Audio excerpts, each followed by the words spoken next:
Good morning. A decade from now, we may look back and view this past year as a watershed with respect to the issue of consumer data privacy. A year ago this month, news of the massive Equifax data breach made the headlines. Shortly thereafter, we brought the company's then current and former CEOs before the committee for a public accounting. Then in April, the Commerce Committee and Judiciary Committees held a joint hearing with Facebook CEO Mark Zuckerberg after revelations that political intelligence firm Cambridge Analytica had acquired access to the personal data of millions of unwitting Facebook users. In May, the European Union's General Data Protection Regulation, known as GDPR, took effect, with many privacy-related mandates and severe penalties for violators. In June, the Consumer Protection Subcommittee held a hearing entitled Cambridge Analytica and Other Facebook Partners, Examining Data Privacy Risks, where Alexander Kogan, the Cambridge University academic at the center of the Cambridge Analytica controversy, testified. On June 28th, the California Consumer Privacy Act was signed into law.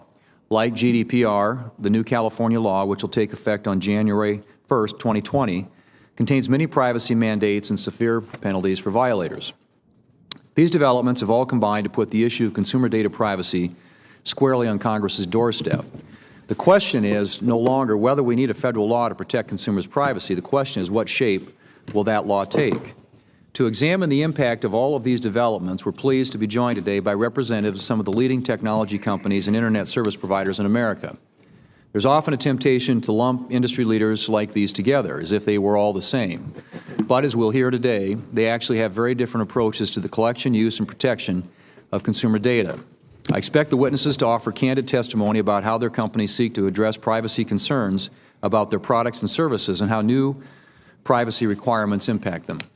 I want to hear how they are complying or planning to comply with GDPR and the California Consumer Privacy Act, the advantages and disadvantages of both laws from their perspectives, and the steps they believe the federal government should take to help protect consumer privacy. I hasten to add that this will not be the only hearing on consumer data privacy we will hold. Some have expressed angst that we have an industry-only panel here today.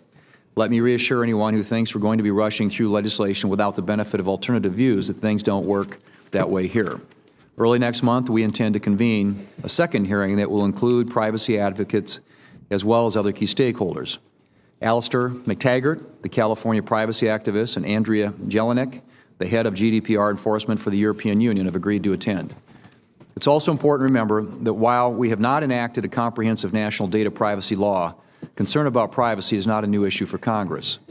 Over the past 20 years, Congress has enacted laws on privacy affecting particular segments of the population and sectors of the nation's economy, such as the Children's Online Privacy Protection Act, the Health Insurance Portability Act, and the Gramm-Leach-Bliley Act.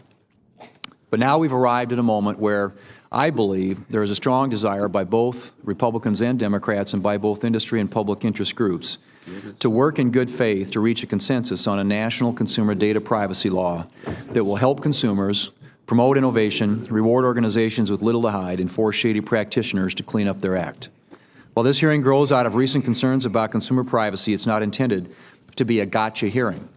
Instead, it represents the beginning of an effort to inform our development of a federal privacy law that enjoys strong bipartisan support. Politics is always about timing, and I believe now is the time to begin action on this important issue. I look forward to working with colleagues on both sides of the aisle in the coming months. And with that, I'll recognize the ranking member, Senator Nelson, for his opening statement. Senator Nelson. Thank you, Mr. Chairman. And as you noted, this is not the first hearing on the privacy issue. We've had many hearings because consumers have been hit by the misuse of their personal information and by data breaches all over the place. And consumers are worried. Do they have any privacy anymore? We have a number of witnesses here that will hopefully provide the committee with valuable insight into how their companies, your companies, safeguard your customers' private information. So let's get on with the hearing. Thank you, Senator Nelson. Very succinct. I like that. Well, we do have a big panel today, and we look forward to hearing from them and having members of the panel have the opportunity to ask questions and interact. So we will get started. And with us today, we have Mr. Len Cali, who's Senior Vice President for Global Public Policy at AT&T, Mr. Andrew DeVore, who's the Vice President and Associate General Counsel at Amazon.com, Inc., Mr. Keith Enright, who's the Chief Privacy Officer at Google, Mr. Damian Kieran, who is the Global Data Protection Officer and Associate Legal Director at Twitter, Inc., Mr. Guy Bud Tribble, the Vice President for Software Technology at Apple, Inc., and Ms. Rachel Welch, who is the Senior Vice President for Policy and External Affairs at Charter Communications, Inc. So we welcome you all here, appreciate your willingness to join us today, and obviously look forward to hearing from you. We'll ask you, if you can, keep your oral remarks to 5 minutes or thereabouts, and your entire statements will be included as a part of the permanent record. But we'll start on my left and your right with you, Mr. Cali. So nice to have you here. Please proceed. Thank you, Chairman Thune, Ranking Member Nelson, and members of the committee. As noted, my name is Len Cali. I'm with AT&T, responsible for their global public policy. AT&T has a 140-year heritage of innovation that includes 8 Nobel Prizes and 15,000 patents and pending patents worldwide. We employ nearly 220,000 Americans, representing every state. And over the past 5 years, we've invested $135 billion in the United States, more than any other public company. Without doubt, we are deeply invested in our country, our communities, our employees, and our customers. AT&T is committed to protecting our customers' privacy and securing their information. We provide notice of our practices, we give consumers choices about how their data is used, and we protect their data. We believe in transparency. AT&T welcomes today's conversation. We believe it is important for Congress to weigh in on the issue of privacy and provide consumers and business clear national rules concerning how consumer information is used, shared, and protected, regardless of the company that collects it. We are not newcomers to this position, and now there appears to be growing agreement about the need for a new and comprehensive federal privacy law. We thank this committee for its important work on this issue. The task before Congress is complex. Namely, how to protect and empower consumers concerning their personal information and privacy, while at the same time not impeding the innovation and consumer benefits that flow from responsible use of data. There are important consumer interests on both sides of the question. My written testimony suggests some privacy principles for this committee to consider, though, in the end, the decision on how to strike the right balance is appropriately yours. Let me begin with 3 basic points. First, collection of information is today widespread. It happens when you walk in a retail store, search the internet, visit a social media site, drive your car, and buy your groceries. It also happens on millions of apps, games, and websites where technology running in the background captures what you are accessing, reading, and viewing. Internet access companies like AT&T also collect information, though to a lesser extent than you might expect. Encryption of data between the mobile device and the website masks more than 80% of the internet traffic coming through AT&T's access facilities. Second, there are different types of information to consider. Some is provided directly by the consumer, some is observed by a company, and some is inferred based on analysis of still other information. With each type, some information is sensitive, something that a consumer considers private, and some is not. Different consumers may draw the line in different places. Third, different uses of the same type of information may offer consumers entirely different benefits and raise different risks. For instance, a wireless company cannot complete a call without knowing your physical location. The information is sensitive but essential to the service. When location information is publicly posted for military personnel by a fitness tracker, however, that's a different matter. It may be a problem. But if personal identifiers are removed, location information could enhance a beneficial traffic mapping app. And of course, the use of data-driven advertising powers many of the free, relevant, and discounted services that American consumers enjoy every day. These points highlight the complexity of the challenge. The solution, in contrast, should be straightforward and uniform. Consumers need understandable rules of the road, regardless of the company collecting their data or the technology used. In addition, to preserve the benefits of responsible data use, restrictions should be risk-based, turning on the sensitivity and use of the data. The rules also should give consumers the ability to choose how their information is treated. This is similar to the current FTC framework. It's a good framework, but it can be improved. Consumers and business would be better served by greater clarity around the types and uses of data that require heightened levels of consumer consent. It is also important to establish a single federal framework. It will confuse customers and be unworkable for businesses of every kind to comply with multiple state rules when offering anything that relies on customer data. There are many issues to discuss, but I'm confident common ground can be found. AT&T looks forward to working with Congress and other stakeholders to establish a nationwide set of privacy protections that provide consumers strong and uniform safeguards, that foster innovation and competition, and that confirm the FTC as the nation's privacy regulator. Thank you for having me here. I look forward to your questions.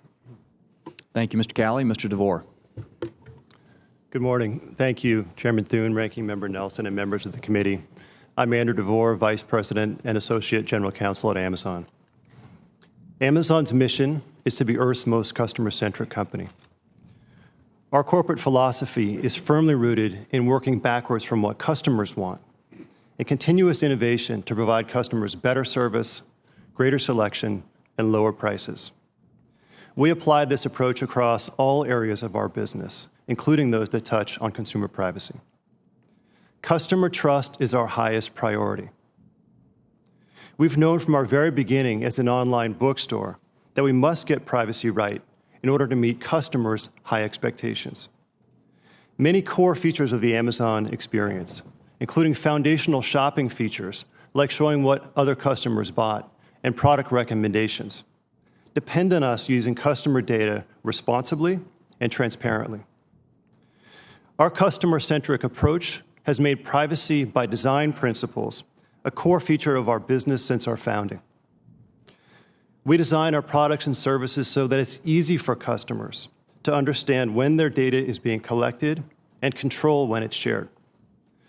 Our customers trust us to handle their data carefully and sensibly, in a secure and appropriate manner in line with their expectations. And we're not in the business of selling our customers' personal data. From this vantage point, we have 4 policy perspectives for the committee's consideration. First, to ensure that we all share in the benefits of technology with confidence that customer data is being handled responsibly and transparently. Legislation addressing privacy issues should be carefully crafted in a process that involves all relevant stakeholders. Built on our foundation as a retailer and our longstanding commitment to privacy and data security, we know data privacy issues are complex and touch every sector of the economy. Second, we encourage Congress to ensure that additional overhead and administrative demands that any privacy legislation might require actually produce commensurate privacy benefits. Our longstanding commitment to privacy aligned us well with the principles of the European Union's General Data Protection Regulation, meeting its specific requirements for the handling, retention, and deletion of personal data required us to divert significant resources to administrative tasks and away from invention on behalf of customers. Third, Amazon supports the goals of the California Consumer Privacy Act of giving consumers visibility and control when businesses collect and sell their personal information. But Congress should consider possible unintended consequences of the CCPA approach. Because the CCPA was enacted so quickly, there was little opportunity for thoughtful review, resulting in some provisions that ultimately do not promote best privacy practices. Finally, while creating smart privacy policies and practices takes careful attention, we believe that strong focus on the customer makes it easier to make good decisions. When you start with the customer and work backwards, the correct answer is often right in front of you. We share the goal of finding common solutions, particularly in times of fast-moving innovation. As technology evolves, so too will opportunities for all of us in this room to work together. We look forward to those opportunities. Thank you, and I look forward to your questions. Thank you, Mr. DeVore. Mr. Enright. Chairman Thune, Ranking Member Nelson, and members of the committee, thank you for the opportunity to speak here today. I appreciate your leadership and I welcome the opportunity to discuss Google's work on privacy and security. My name is Keith Enright, and I am Google's Chief Privacy Officer. I lead Google's global privacy legal team, and together with product and engineering partners, direct our Office of Privacy and Data Protection. Across every economic sector, government function, and organizational mission, data and technology are critical keys to success. At Google, we combine data with cutting-edge technology to build products and services that improve people's lives, help grow the economy, and make the web safer. With partners, we are working to tackle big challenges and enable scientific breakthroughs. All this relies on the collection and use of data with strong privacy and security practices. As the world becomes increasingly data-focused, there is rightly increased focus on the impacts on consumers and whether there should be better rules of the road for data privacy. We understand that this committee may be legislating on privacy, and we support that effort. We are looking forward to constructively engaging with you to help protect consumers, improve the ecosystem, and encourage continued investment and innovation. To that end, just this week, we put forward principles for responsible data framework, which we hope will be a helpful contribution to this committee's work. I briefly want to cover 4 key issues that we believe are critical elements to this discussion: transparency, control, portability, and security. First, transparency. Google's approach to privacy stems directly from our founding mission to organize the world's information and make it universally accessible and useful. Providing most of our products for free is a key part of meeting that mission, and ads make us make that happen. With advertising, as with all of our products, users expect us to keep their personal information confidential and under their control. We do not sell personal information. This is important, and I want to repeat that point. We do not sell personal information. We acknowledge that we have made mistakes in the past from which we've learned and improved our privacy program. We understand that the foundation of our business is trust. To maintain that trust, we must clearly explain how our products use personal information and provide easy-to-find, user-friendly controls to manage privacy. We strive to be upfront about the data we collect, why we collect it, and how we use it. This starts with ensuring that our privacy policy is clear and concise, and making privacy controls immediately accessible from the privacy policy. We look for ways to add transparency into our products directly so that users can understand the privacy implications of their choices right in context, from how you share documents in Google Drive to why you are seeing certain ads. Second, with regard to greater user control, our privacy tools are built for everyone. Different people have different ideas about privacy, so we must build with that in mind. For users who have a Google account, we put these privacy and security settings in a single place, Google account, to make it easy to set their preferences. I want to call attention to our security checkup and privacy checkup tools, which respectively help users identify and control apps which have access to their Google account data, and guide users to review and change their security and privacy settings, like deleting their Google activity, disabling personalized ads, or downloading a copy of their information. Third, we believe data portability is a key way to drive innovation, facilitate competition, and best serve our users. That's why we've been working on it for over a decade. If a user wants to try out or even switch to another product or service, they should be able to do so as easily as possible, not be locked into a service. That's why just this year we announced the Data Transfer Project, which we developed and are now working on with partners in industry. Fourth, security considerations are paramount in all of these efforts. Securing the infrastructure that provides Google services is critical in light of the growing and sophisticated nature of many threats directed at our services and our users. All Google products are built at their core with strong security protections, including continuous efforts to block a range of security threats. We also work to help users improve their own cybersecurity. For example, we have offered two-step verification to our users since 2011. Our focus on security is not limited to Google's users. We share technologies and collaborate with partners. One example is our free and publicly available safe browsing tool, which helps protect users from things like phishing and malware. I want to conclude by saying that more than at any other time in my career in privacy, there is momentum towards codifying baseline privacy requirements in law. We welcome this. A healthy data ecosystem requires that people feel comfortable that all entities who process personal information will be held accountable for protecting it. Privacy and security work is never finished. Our work will continue, and we stand ready to do our part to help build a better ecosystem for everyone. Thank you again for the opportunity to be here today. We look forward to continuing our work with you on these important issues, and I welcome any questions you might have. Thank you, Mr. Enright. Mr. Kieran. Chairman Thune, Ranking Member Nelson, and members of the committee, thank you for the opportunity to appear before the committee today to discuss the important issue of consumer data privacy.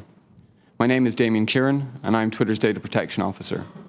I lead Twitter's data protection team responsible for the company's compliance with global data protection laws. Twitter's commitment to privacy is why we are supportive of this committee's efforts to develop a robust privacy framework that balances the protection of individuals' rights and the preservation of the freedom to innovate. We believe privacy is a fundamental right, not a privilege. That means when people trust us with their data, we should be transparent about and provide meaningful control over what data is being collected, how it is used, and when it is shared. We also believe that companies should be held accountable to the people that trust them with their data. Privacy has been part of Twitter's DNA since it was created almost 13 years ago. When Twitter, a US company, was founded, we offered a range of privacy ways for people to control their privacy, from creating pseudonymous accounts to letting people control who see their tweets and a wide array of granular privacy controls.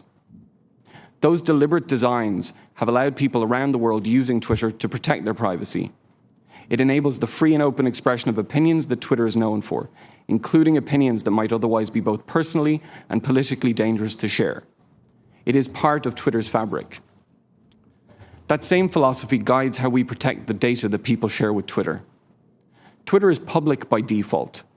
This differentiates our service from other internet companies. In large part, it is what makes Twitter Twitter. When an individual creates a Twitter account and begins tweeting, their tweets are public by default. Tweets are immediately viewable and accessible by anyone around the world, whether they have a Twitter account or not. People understand the default public nature of Twitter, and they come to Twitter expecting to see and join in public conversations. They alone control the content they share on Twitter, including how personal or private that content may be. Twitter receives other information when people use our services. Our privacy policy has been designed to explain what data we collect, how it's used, and when it is shared. Earlier this year, we undertook a ground-up revision of our privacy policy in an effort to make it easier to understand for our broad user base. We started with what people needed to know and built from there. It's a single document, not spread out over multiple web pages. It contains animations, graphics, and innovative uses of technology in an effort to transparently explain what data we collect, how it is used, and when it is shared. We plan to keep improving how we convey this information. We will always lead with transparency and openness. We also provide the people that use our services, whether they have an account or not, tools that can allow them to have meaningful control over their data. For example, we provide individuals with the ability to limit the information collected and the ways in which it is used through controls such as privacy and safety. These data settings can be used to better personalize the individual's use of Twitter and allow him or her the opportunity to make informed choices about how Twitter collects certain data, the ways in which it is used, and how it is shared. These settings are always easily accessible. Our most significant personalization and data settings are on a single page. That page provides individuals with a single master switch that can disable all of these settings at once. Twitter also makes available the Your Twitter Data toolset. Your Twitter data provides individuals insights into the type of data stored by Twitter, such as username, email address, and the phone number associated with the account creation details, and information about inferences we may have drawn. From this toolset, people can do things like edit their inferred interests and other information. In addition, the Your Twitter Data tool allows people with a Twitter account to download a copy of their relevant data from Twitter. Since we updated the download tool on May 25th, we've seen approximately 586,000 people around the world use the tool to download 560 terabytes of data. In closing, Twitter already works to provide transparency and meaningful controls to the people that use our services. We believe the time is right for industry, civil society, and government to work together to develop a robust privacy framework that protects individuals' rights by ensuring transparency and accountability while preserving the freedom to innovate. We stand ready to assist the committee as it continues to explore options to ensure the privacy of Americans is protected. Thank you, and I look forward to your questions. Thank you, Mr. Kieran. Mr. Tribble. Good morning, Chairman Thune, Ranking Member Nelson, and members of the committee. I'm honored to be with you for this important hearing and to convey Apple's support for comprehensive federal privacy legislation that reflects Apple's long-held view that privacy is a fundamental human right. My name is Bud Tribble. I am a physician. My research background includes neurophysiology and mechanisms of epilepsy. I'm also Vice President of Software Technology at Apple, where I began my career in 1981, working as manager for the original Mac software team. It was an exciting time to be at Apple back then. Computing was something that was done by third parties using big mainframes, until the debut of personal computers like the Macintosh. Few people could have imagined a day when they would have a computer in their pockets, and even fewer people could have imagined the amount of personal information that would be flowing in cyberspace. To Apple, privacy means much more than having the right to not share your personal information. Privacy is about putting the user in control when it comes to that information. That means that users can decide whether to share personal information and with whom. It means that they understand how that information will be used. Ultimately, privacy is about living in a world where you can trust that your decisions about how your personal information is shared and used are being respected. We believe that privacy is a fundamental human right, which should be supported by both social norms and the law. This approach comes very naturally to Apple.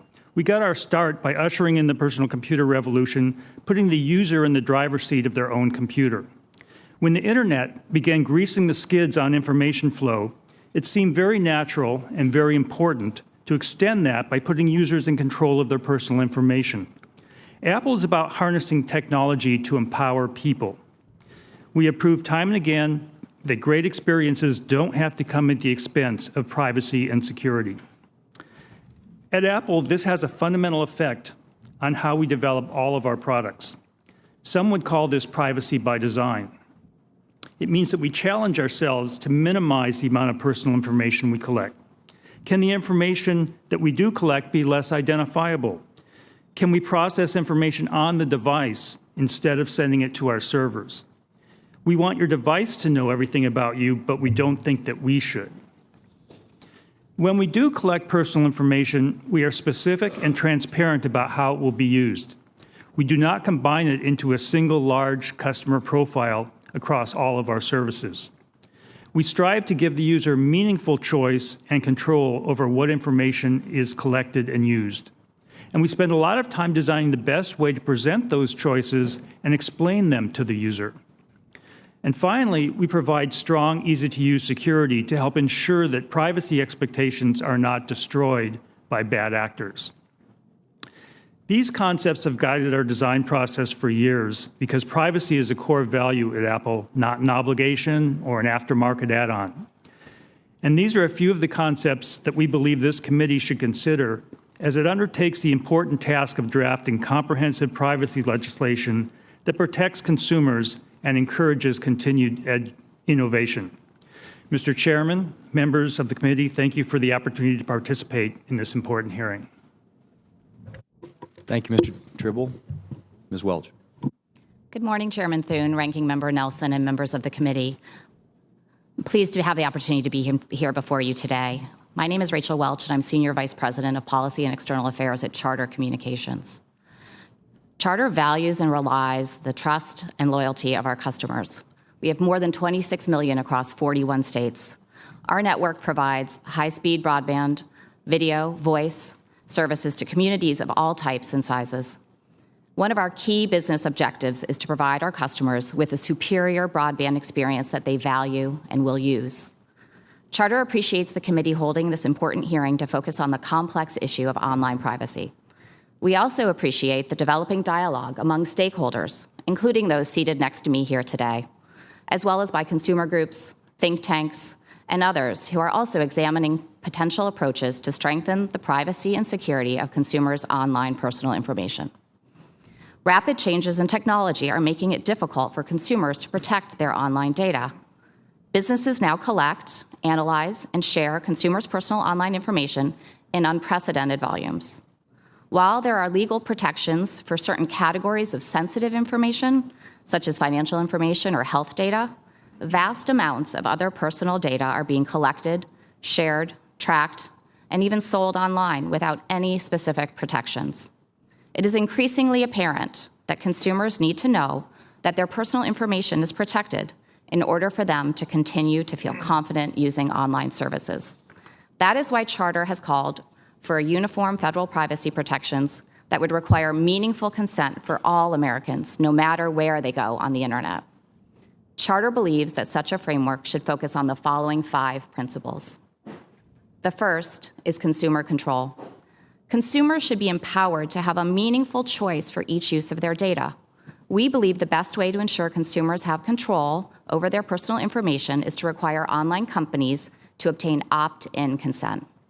This means that companies would be required to obtain an affirmative consent for any use of personal data, other than to provide the service requested. This means no more pre-ticked boxes, no take it or leave it offers, and no default consents. The second principle is transparency. Consumers should be given the information they need to make an informed decision.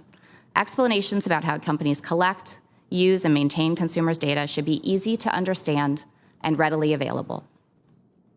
The third is parity. Consumers are best served by a uniform framework that is applied consistently across the entire online ecosystem.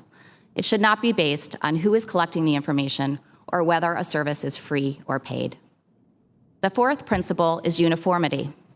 For these protections to be effective, there should be a single national standard that protects consumers' online privacy. Whether a consumer's information is adequately protected should not depend on where they live or where they travel. The final principle is security. At Charter, we believe privacy is security and security is privacy. Strong data security practices should include safeguards that protect against all unauthorized access to personal online information. We support the adoption of federal legislation that is based on these principles, and we believe the FTC is the right agency to oversee and enforce any new privacy law. Recent revelations about the vulnerability and misuse of online data have led to a long overdue discussion about what happens to our personal information online and how best to protect it. We look forward to working with the members of the committee and other stakeholders to develop legislation that protects consumers and makes them feel confident that they can take advantage of all the products and services that the internet has to offer. I thank the committee for their time, and I'm happy to answer any of your questions. Thank you, Ms. Welch. There are a number of you who represent companies today who are operating in Europe, and so you've had several months now working under the GDPR, and all of you have undoubtedly begun to consider what it would mean to comply with California's new law, the CCPA. So I have 3 related questions about these laws, and the first is, if we pursue federal legislation in this space, can you identify one or more provisions from either law that we should emulate? Anybody? Mr. Cali. Yes, both the laws apply to all companies uniformly, and I think that's a very positive element of both laws that should be emulated. In addition, I would note that California sets the default as opt-out, and while you may not adopt that particular framework, what it does underscore is there is value in the use of data, and it's recognized by that default setting. Okay. Nobody else? Then if there are conflicts between the two, are there conflicts, I should say, between the two, between California and GDPR, that we should address in a federal law? Mr. Cali? Thank you. I think the concerns on both, they're slightly different but significant. So GDPR, the difficulty and challenge is it's overly prescriptive and extremely burdensome. And while the results are early, you see websites have gone dark, hundreds of websites have gone dark. Smaller companies have exited Europe or appear to exit Europe, startup companies. And it looks like it's actually strengthening the large incumbent platforms in Europe. And on top of that, it may, because of the limits on data sets, hurt innovation in things like blockchain and artificial intelligence. California has a number of concerns raised. One, and probably the most significant, is it's a single state. And if other states follow suit, we'll be facing a patchwork of rules and fragmentation that will be just unworkable both for consumers as well as mobile companies and internet companies. And then we do have some concerns. California has a non-discrimination obligation that sounds good in statement. It's ambiguous. It may deny consumers the ability to receive benefits from consumers for sharing their data. And this could affect things as commonplace as your grocery loyalty card program, where you get a benefit for sharing information with your grocery store on your purchases. We're also worried about the notice and consent process because it tends to be serial, it's complex, and it may end up restricting data far more than anyone else anticipated. So what we're urging is a comprehensive federal law that looks at both of these laws, learns from them, but does better than them. Does your company or any of your companies plan to seek any revisions to the California law before it takes effect? Yes, AT&T will seek revisions to the law. We are concerned about the non-discrimination obligation, as I say, notice and consent. Right. We're also looking at implementation periods. They're very tight. There are some other things very particular to the law that we are going to work with the legislature and the state AG who's doing the rulemaking on. So you mentioned in your one of your answers there the issue of GDPR specific requirements for handling, retention, deletion of data. I'd say you mentioned it in your answer, but that's something that I understand is an issue.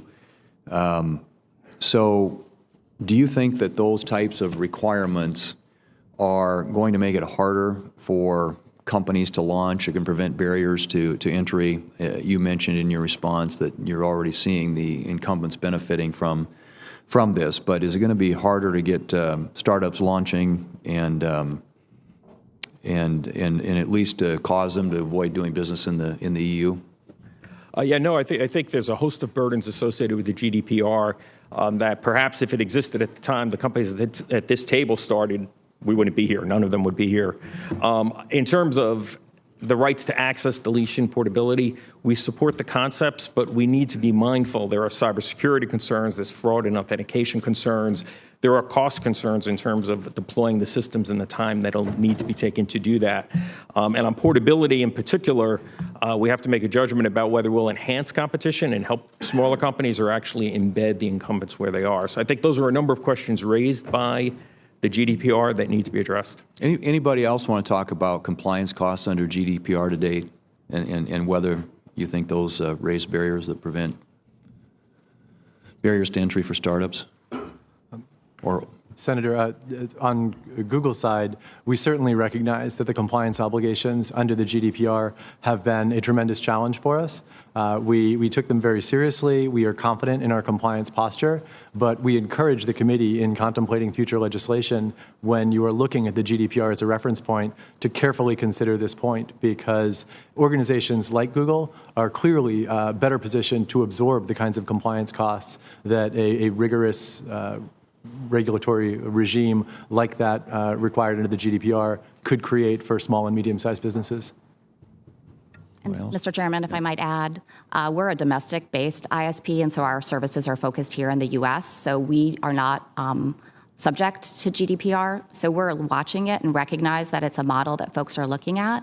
But we don't know what it will take for us to implement it, what the costs will be, what new systems we may have to build. And there will be a number of other companies across the U.S. that will have those same concerns. So as you're looking at the GDPR, I think it's important for this committee, and we're glad that you're having this hearing today to start the conversation, to put its own stamp on what the U.S. framework should be for privacy protections to ensure that companies can comply, that we have enough time to comply. So we certainly see the common principles emerging in terms of control, transparency, and equal treatment of data across the sector. But I would just say that there are certain things that we just don't even know what it will mean to implement here in the U.S. Thanks.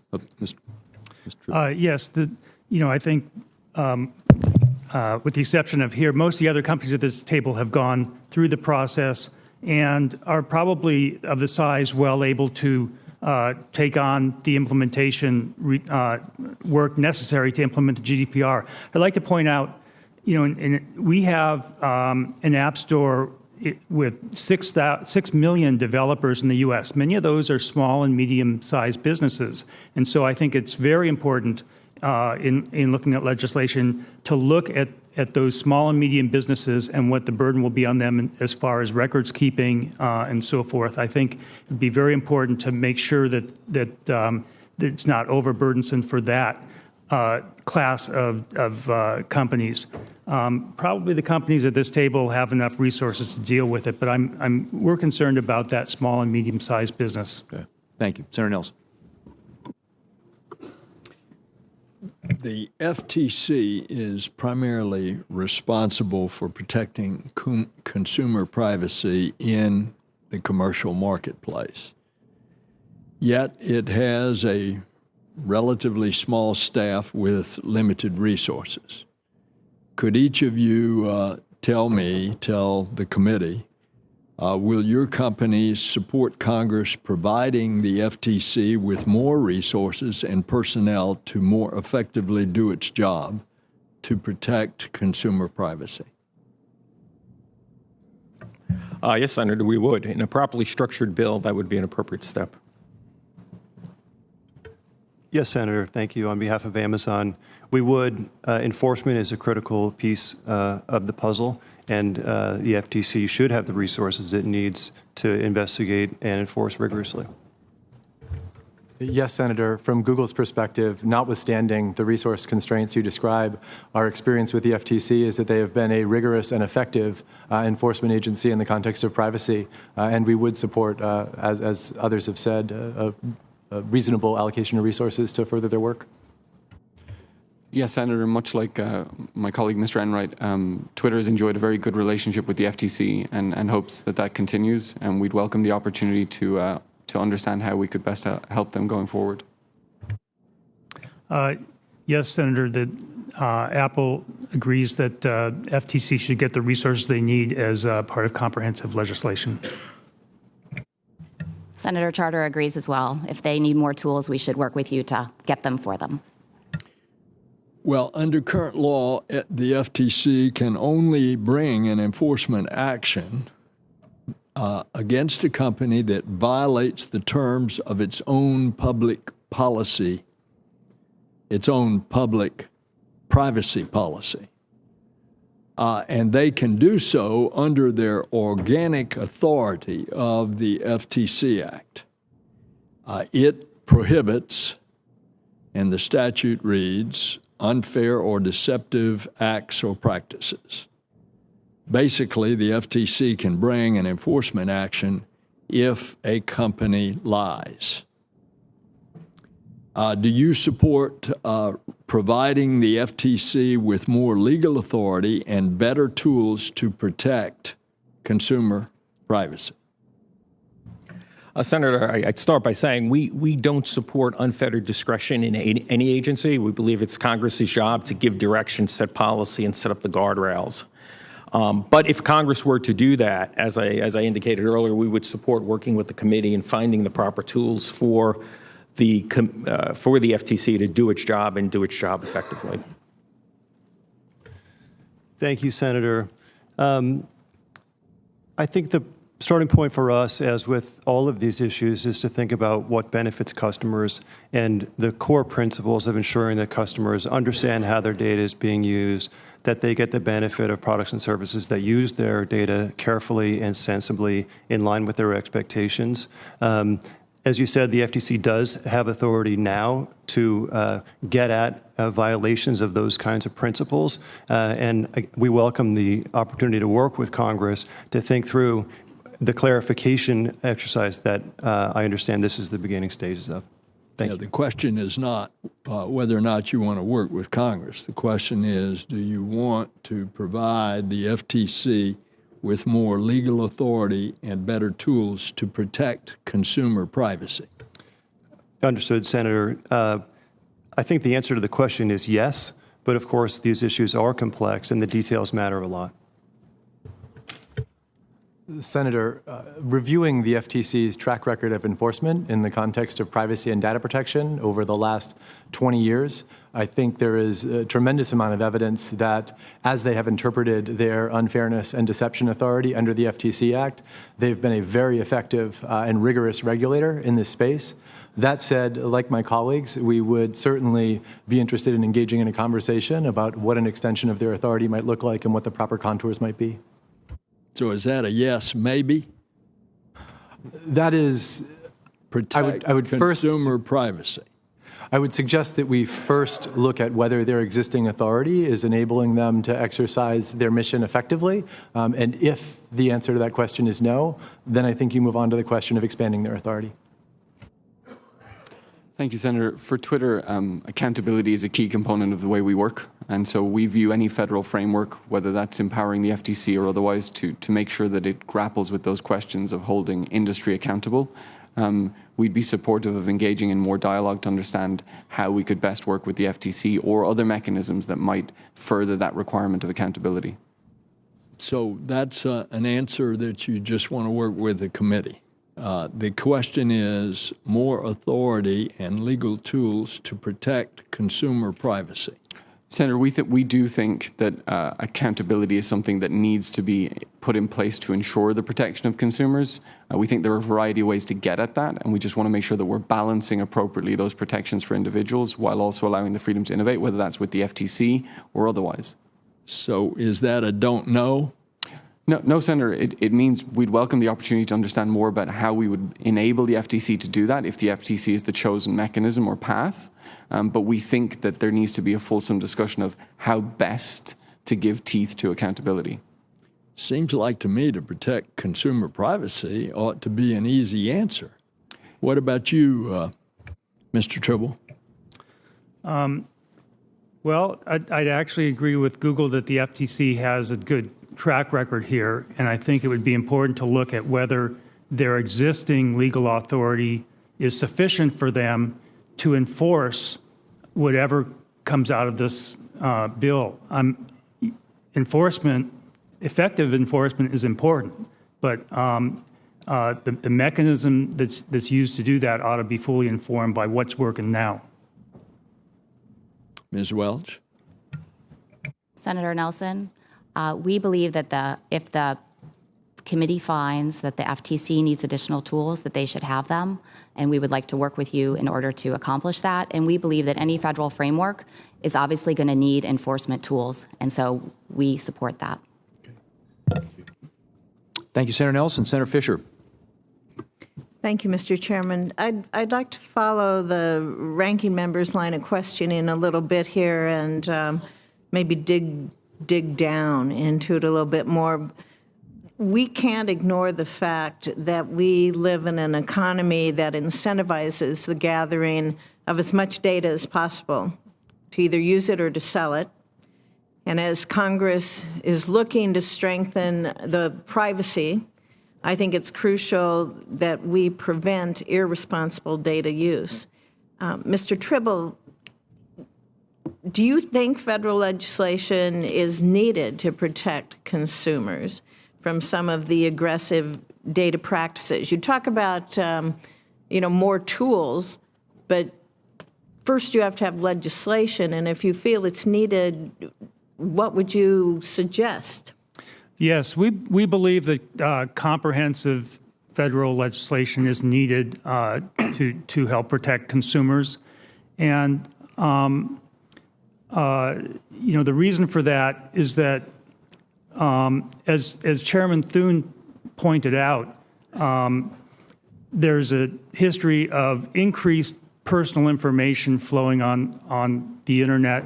I have oodles of information about my life sitting in my pocket right now. That wasn't true 5 or 10 years ago.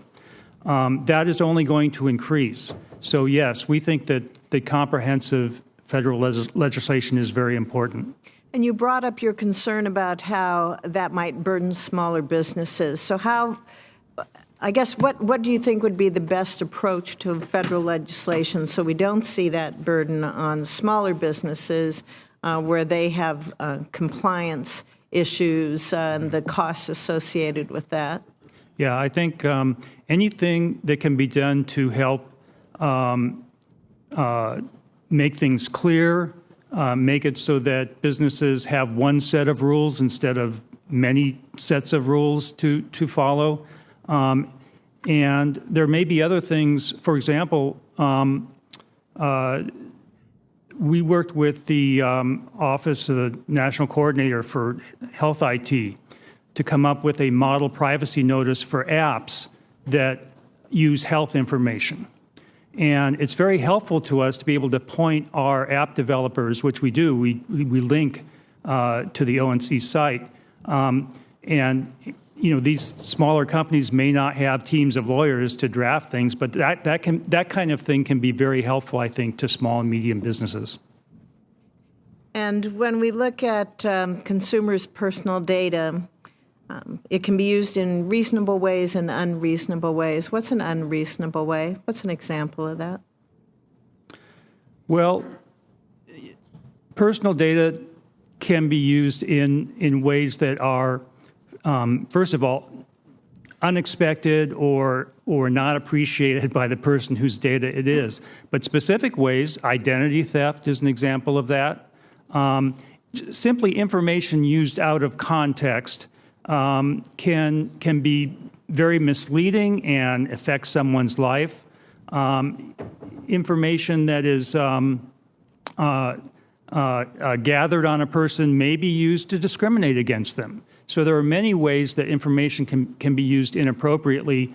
And once it's collected, it's often very hard to keep track of it. So sometimes those things happen.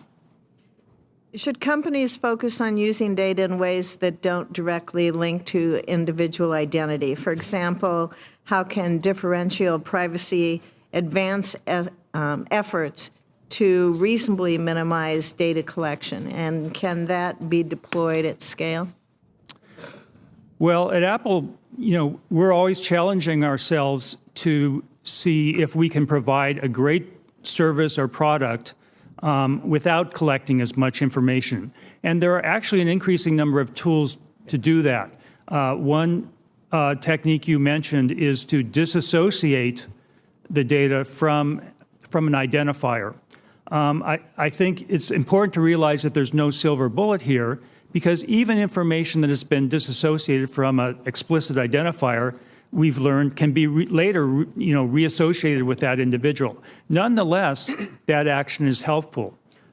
With respect to things like differential privacy, those are some newer technologies that allow us to collect information about a group of people without collecting any single individual's information.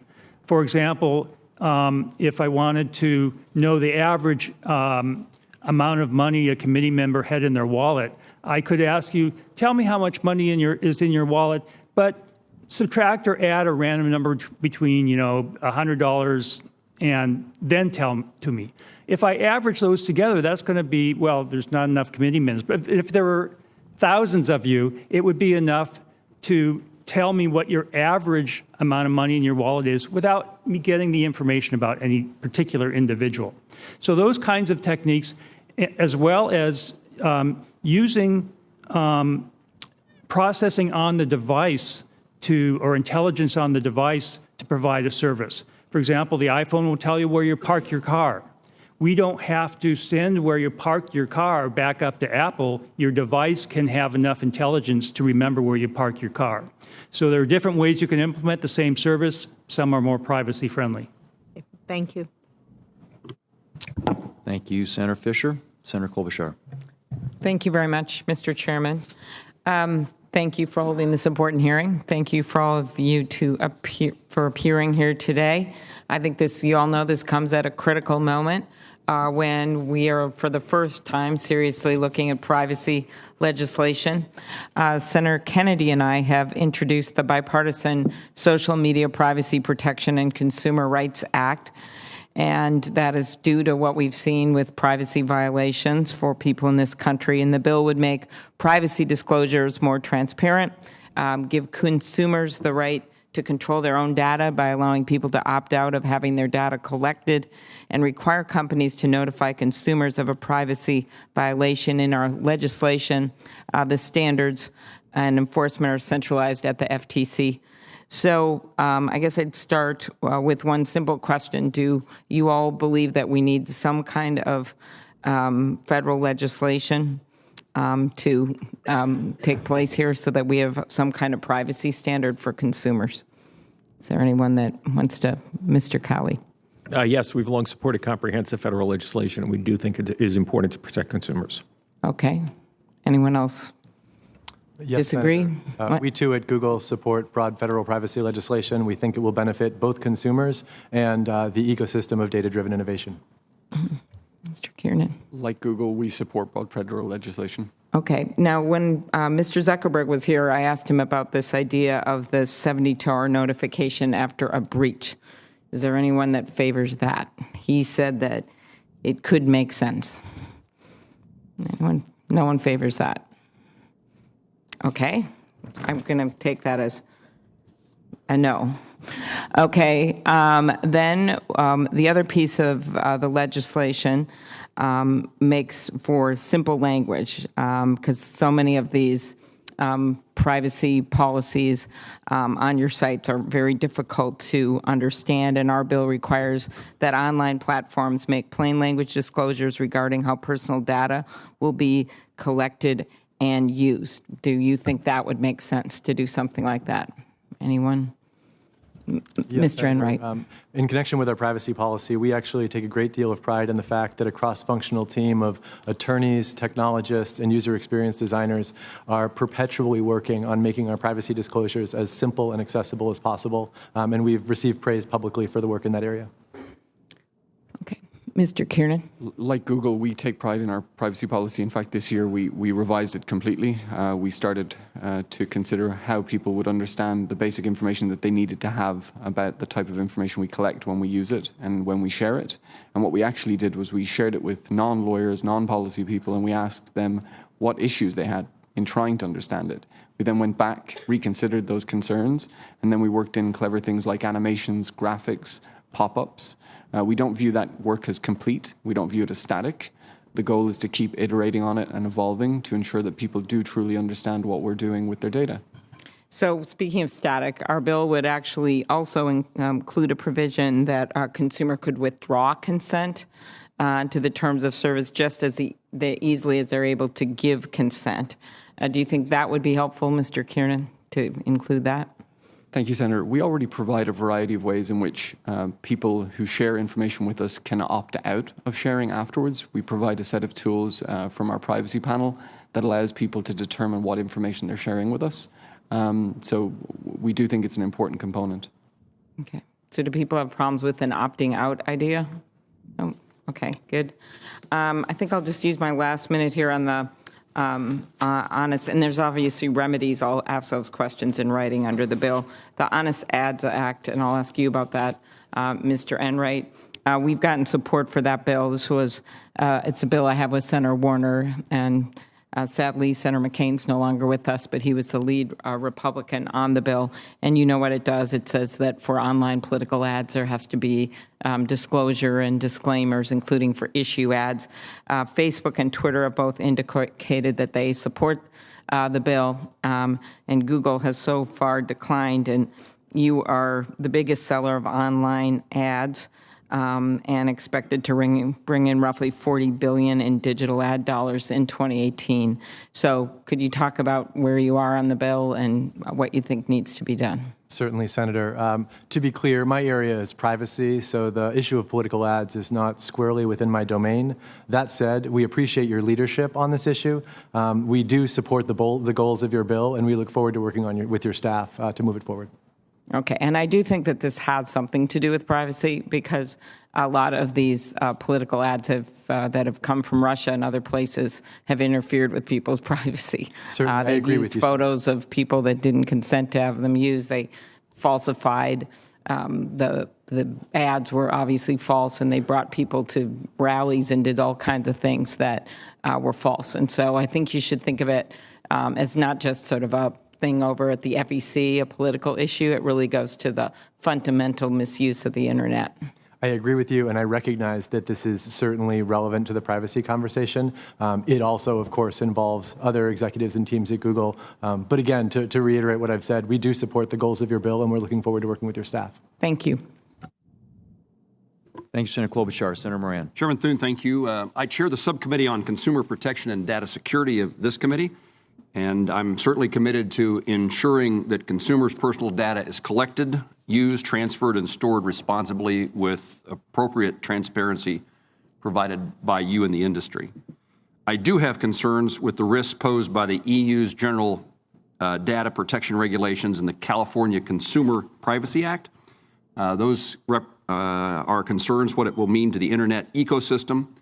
especially the innovative entrepreneurial businesses that are positioned to be disadvantaged based upon these regulatory overhauls. And in some instances, these regulations conflict one with another.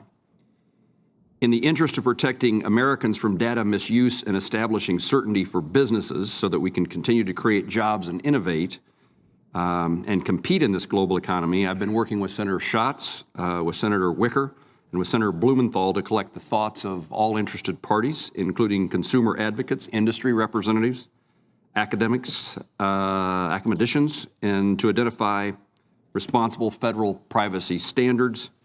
And we most recently have sought for coordination with the Department of Commerce in a recent letter we sent to Secretary Ross last week. I appreciate your willingness to testify today, and I appreciate your perspectives. I've heard from parties who are concerned that the recently adopted California Consumer Privacy Act, which takes effect in 2020, could influence other states to enact their own versions of those regulations. This could lead to a patchwork of state privacy laws that internet companies engaging in interstate commerce would need to navigate in order to remain compliant. As some of you have mentioned, this is likely to have an unintended yet harmful impact on consumers due to confusion stemming from the uneven state-specific privacy requirements and choices. Additionally, entrepreneurial businesses with less resources than the companies represented at the table today would be unfairly precluded from engaging in the internet due to the complexity of regulations and compliance costs. A yes or no question for each of you: would your company support federal legislation to preempt inconsistent state privacy laws in the interest of providing clear privacy expectations for consumers and businesses? Yes, Senator. In fact, federal legislation will be of very little help if it just becomes the 51st layering on top of 50 state rules. We need a comprehensive but singular privacy framework, and it should be a federal preemptive framework. Thank you. You answer yes and no questions like I do. Thank you. Thank you, Senator. Yes, as I mentioned in my opening remarks, we do have concerns about the California law, in particular, and the risk of a patchwork of uneven and disparate laws, I think, won't serve the core interest in protecting customers' privacy. Thank you. Yes, Senator, and I would point the committee back to our recently published legislative framework for privacy and data protection as one instructive point in this conversation. Thank you. Yes, Senator, we would support that. What I would also say is that Twitter's experience is we are actually quite a small company. We have only 3,300 approximately employees around the world. So we do tend to feel the burden of disproportionate regulation. So we think that it is important that there is a federal framework put in place to prohibit a patchwork of state-by-state laws. Thank you.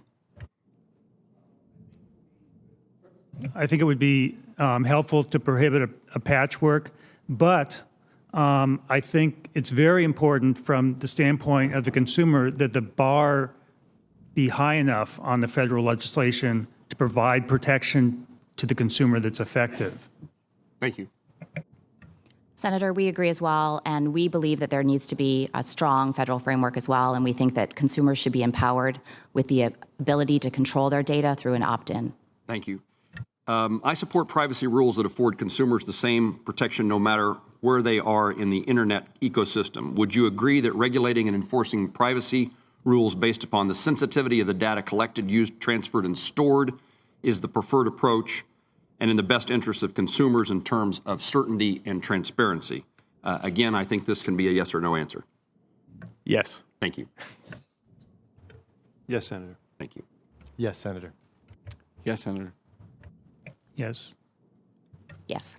As a follow-up to that, and the senator from Florida, the ranking member, talked about the FTC. Would you agree that the FTC is the appropriate federal agency to enforce any future federal privacy standards? Again, a yes or no. Yes. Yes, Senator. Yes, Senator. Yes.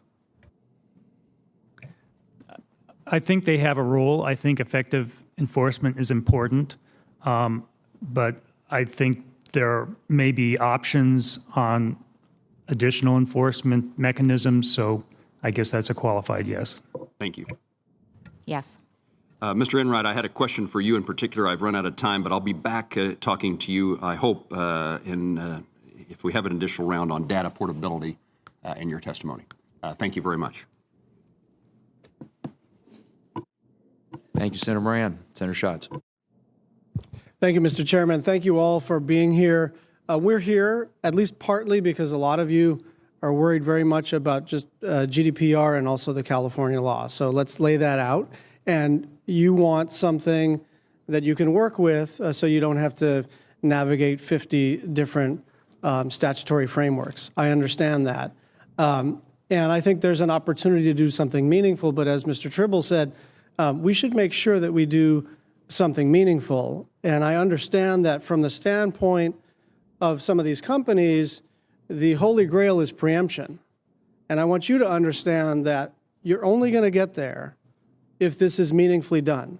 You're only going to get there. We're not going to get 60 votes for anything and replace a progressive California law, however flawed you may think it is, with a non-progressive federal law. So the first question I have, and it is yes or no, is do you think companies ought to take reasonable steps to prevent unwanted disclosures of data, and that companies should not use data to the detriment of their customers? Mr. Cali, and please yes or no. Yes. Yes, Senator, absolutely. Yes, Senator, consistent with the principles we just published. Yes, Senator. Yes, Senator. Yes, Senator Schatz. Thank you. I want to dig into the questions that Senator Nelson and others have asked about the FTC's authority. I think it matters very much if we're going to write a new federal privacy law that the FTC has rulemaking authority under APA. And I think it's a little bit of a sleight of hand. This may just be an opener, but some of these companies are saying, we want a new federal law, we want to preempt the states from acting, but we don't really want to give the FTC the authority to make new rules in this space. The kinds of laws that stand the test of time are the kinds of laws that articulate broad principles and then empower the expert agency to flesh that out over time. And so do you support rulemaking authority in this new federal privacy statute? So, Senator, I agree with your earlier statement. We expect a comprehensive federal law to be robust. As I earlier mentioned, we are always worried about unfettered discretion in an agency. I'll just remind you it's a yes or no, and I have 2.5 minutes. So the point is, I'll take that as a no. No, it's not a no, and that's what I want you to know. We're not here digging lines in the sand. I'll take that as a maybe. A qualified yes? I'll take it as a qualified, even better than maybe. Okay. Go ahead. Thank you, Senator. For us, the answer is a qualified yes. The details matter tremendously. Innovation is critically important. Customer trust is critically important, and we'd like to be able to achieve those things in any. Fair enough. I'll start taking qualified yeses. Go ahead. Also a qualified yes. I think this is one consideration that has important points of interplay with other aspects of a comprehensive bill. Qualified yes as well, Senator. Come on, Apple, just give me a yes. Well, effective enforcement is critical, but qualified yes as to the exact mechanism. Qualified yes as well. I just want to sort of articulate for the broader public, the problem right now is that if there's a violation, the FTC may or may not have a rule specifically that's being violated, and so the only thing that you can do is go to the company and say, we're notifying you that you're violating Section 5, and therefore let's enter into a consent decree, and then only if you violate that consent decree is there the authority to fine. And so there's no real economic consequence right now for violating existing rules or statutes as they relate to privacy, which is why we need the APA authority in any law. And here comes the second question. It seems to me absurd that we have to have the FTC come to a company, say you're violating something, then you come to an agreement, and then only if you're violating that do we get to fine. Because then it becomes just a cost of doing business to, as it were, move fast and break things. And so the question is, do you think the FTC should have the authority to fine in the first instance? I may get some qualified no's, which is fine. Yeah, a qualified no. I would say, subject to my prior qualified yes, it's not something that should necessarily be ruled out. Amplifying what has been said, I would also point out that many FTC consent agreements actually do include a civil penalty as part of the settlement. So the FTC has levied financial sanctions in the first instance. Right, but they're mutually agreed to. You can't just levy the fine. It has to be part of the agreement. Senator, we do think that there is room for measures for accountability. By way of example, we could draw inspiration from things that are in the California legislation or even the GDPR, tying penalties to a breach notification requirement. So there's room to discuss it, but it's a qualified yes, again, depending on the regulation. Thank you. We would consider that and would be happy to be involved in the discussions. We believe if there are rules, they need to be enforced. But again, it's a qualified yes. We just need to see the full framework. Thank you. Thank you, Mr. Chairman. You, Senator Schatz? Lots of qualified yeses and qualified nos. That make them maybes. I think next up is Senator Tester. Thank you, Mr. Chairman. I want to thank you all for being here today. By your testimony, I think that you guys believe that privacy is important. And what's kind of interesting as I hear the conversation come on is that you're asking for some level of regulation that you can depend upon, which I think is good. I guess the question is, are you doing everything you can do now to make sure that the private information is protected? And if you're not, why aren't you? Why? The question becomes is, I guess it's in the eye of the beholder, what is private information and what's not. But the question is why aren't the companies doing it off the chute? Why are we looking to Congress to pass laws to make sure that information is kept private? Is it because everybody wants the same playing field, or why is that? Can anybody answer that? Senator, I think we are doing all we can as a company. Okay. I think there have been a lot of things that have happened this year, and I think the clarity of a federal law laying out a level playing field for all participants makes sense. Good. So do any of you sell information that you get? I mean, I deal with most, if not all, of the companies that are sitting at this table. Do any of you sell any of the information? No? Yes, no? Yes or no? And we do not share information without affirmative customer consent. Okay. Do you sell it if you get affirmative customer consent? With affirmative customer consent, we may. Okay. As I said in my opening remarks, Senator, we're not in the business of selling personal information. So that means you don't? We run a number of services that are information dependent. So there's complexity in the answer, but there is a simple answer, which I believe is quite clear, which is we're not in the business of selling personal. All right. So I'm a regular guy. I'm a farmer, okay? I'm not a technology person. This thing sometimes mystifies me, okay? And I'll get on and look for a set of tires for, say, my semi-truck. And presto changeo, I might be checking scores on ESPN or weather on some other weather channel, and up comes an advertisement for tires for my truck.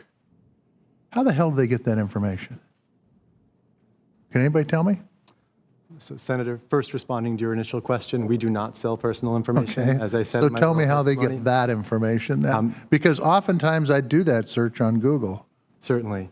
And so what you are describing is that we offer an advertising platform where we provide publishers the opportunity to monetize their content via placing advertisements that may be targeted to a user's interests, subject to that user's privacy settings if they have not opted out of behavioral advertising. In that situation, no personal information is passing from Google to that third party. So we do not sell it nor share it in that context.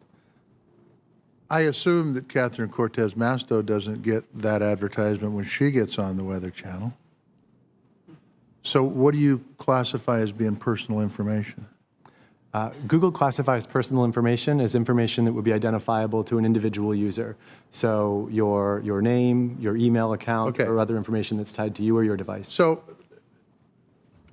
maybe it's semantics, maybe it's something else. How do they know that that's the website? How do they know that this is the thing that they need to advertise the tires on when not everybody asks for tires on this piece of equipment? Well, I guess what I'm getting to is that if you're not selling information, private information, but yet you're selling information that you don't deem as private, but I do, And by the way, tires are no big deal. I don't really give a damn. It's just an example.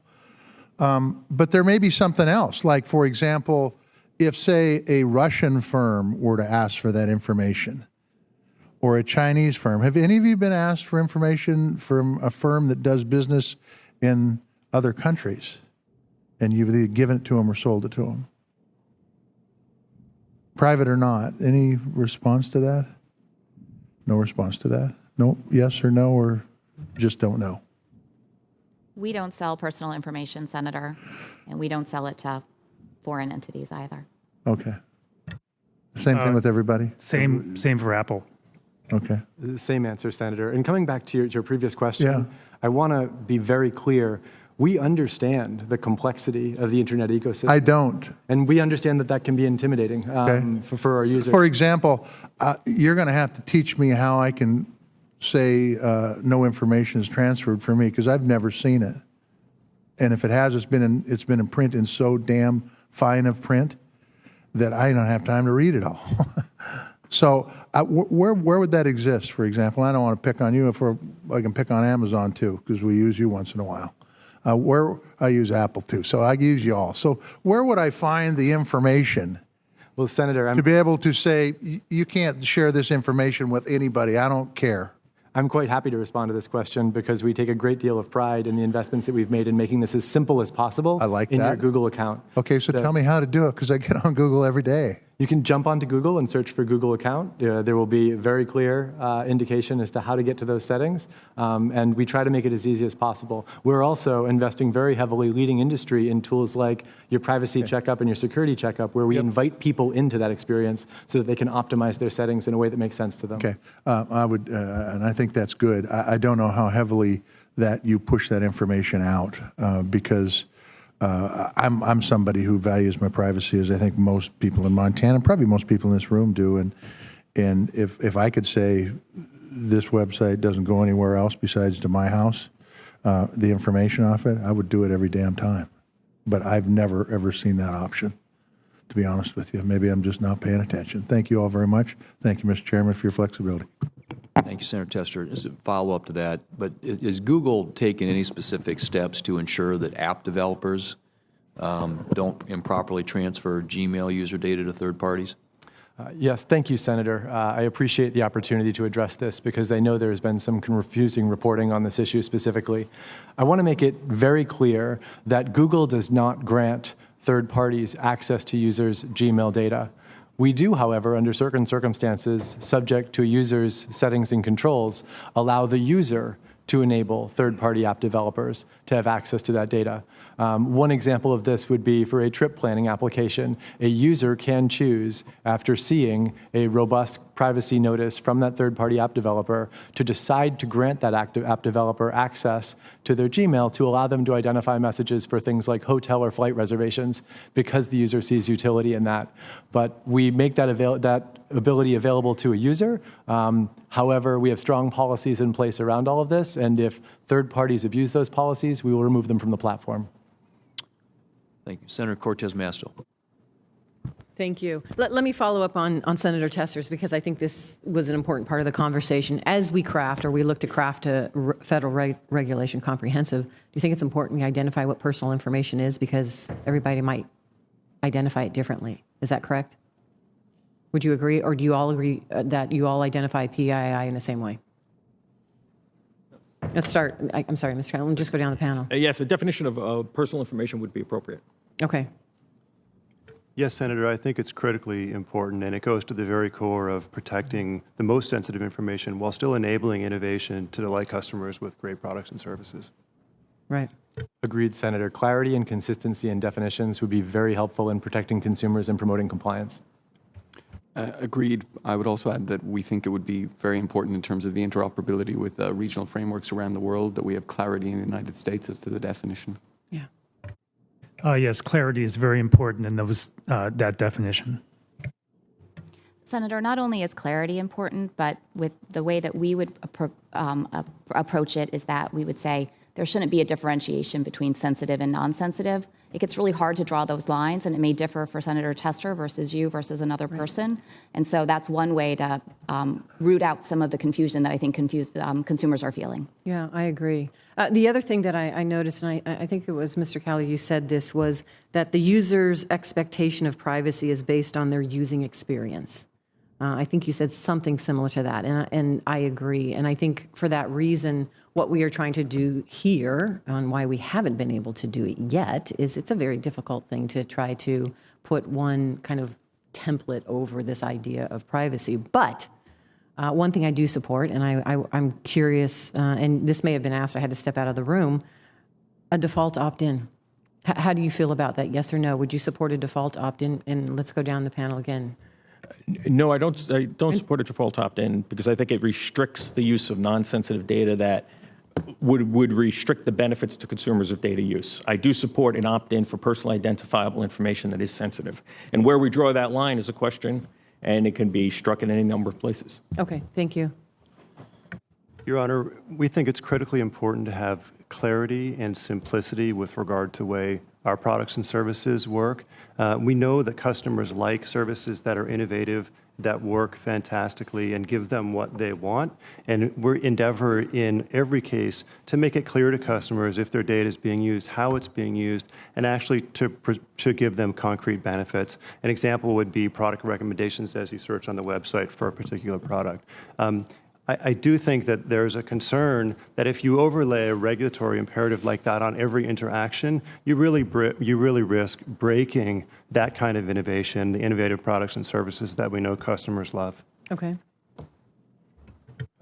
Echoing what was said previously, while we recognize that the most important thing in building consumer trust is preserving these notions of choice, transparency, and control in everything that we build and in every product and service that we launch, we also recognize that when a user is engaging with an incredibly diverse portfolio of products and services online, much of the individual data processing is expected in connection with the normal delivery of the service that the consumer is engaging with.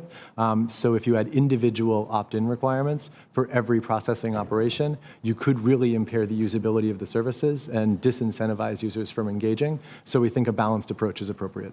And the rest of you feel the same way? No, Senator, we have a different opinion about this. We believe that a default opt-in is the right approach, that this is the best way to empower consumers and increase their confidence. And we think that that's really good for business. If consumers believe in the services that they're participating with, that they believe their data will be protected, we think that they'll participate more. And so that's the position. Okay. Anyone else have a different position, please? I'll just point out, I mean, opt-in, we think is very appropriate in many circumstances, but maybe not all. One thing I've noticed since the GDPR came into effect, as I browse the web, every time I turn around, I'm getting asked to approve cookies. And so I think there's some risk of going overboard here, and the consumer will just be, their eyes will glaze over and they'll just click on it. So I think that's an important consideration. Okay. If I could just echo Mr. Enright's sentiments, I think it's very important to think about a practical example. If a person comes to Twitter for the first time, we want to be able to serve them in their relevant language. We do that based on their IP address. If we had to provide opt-in consent for that, it would be very difficult and challenging.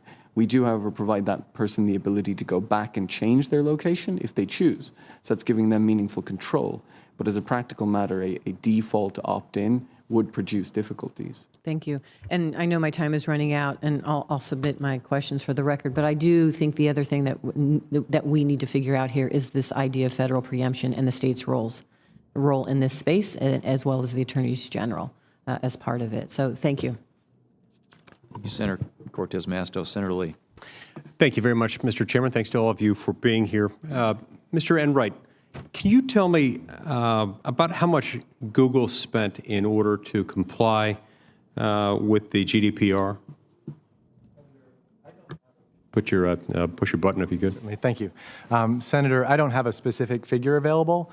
I can tell you that for multiple years in advance of the effective date of the regulation, a massive cross-functional effort was mobilized across the company, including significant capital expenditures and drawing time and attention of engineering and other staff towards building an appropriate compliance regime where they may have otherwise been working on products and features that users would be enjoying today. Okay, sure. And I understand it can be difficult to present an accurate estimate, but I assume from your answer, we can assume that it was more than hundreds of dollars. It was more than thousands or tens or hundreds of thousands. I assume it was certainly into the millions.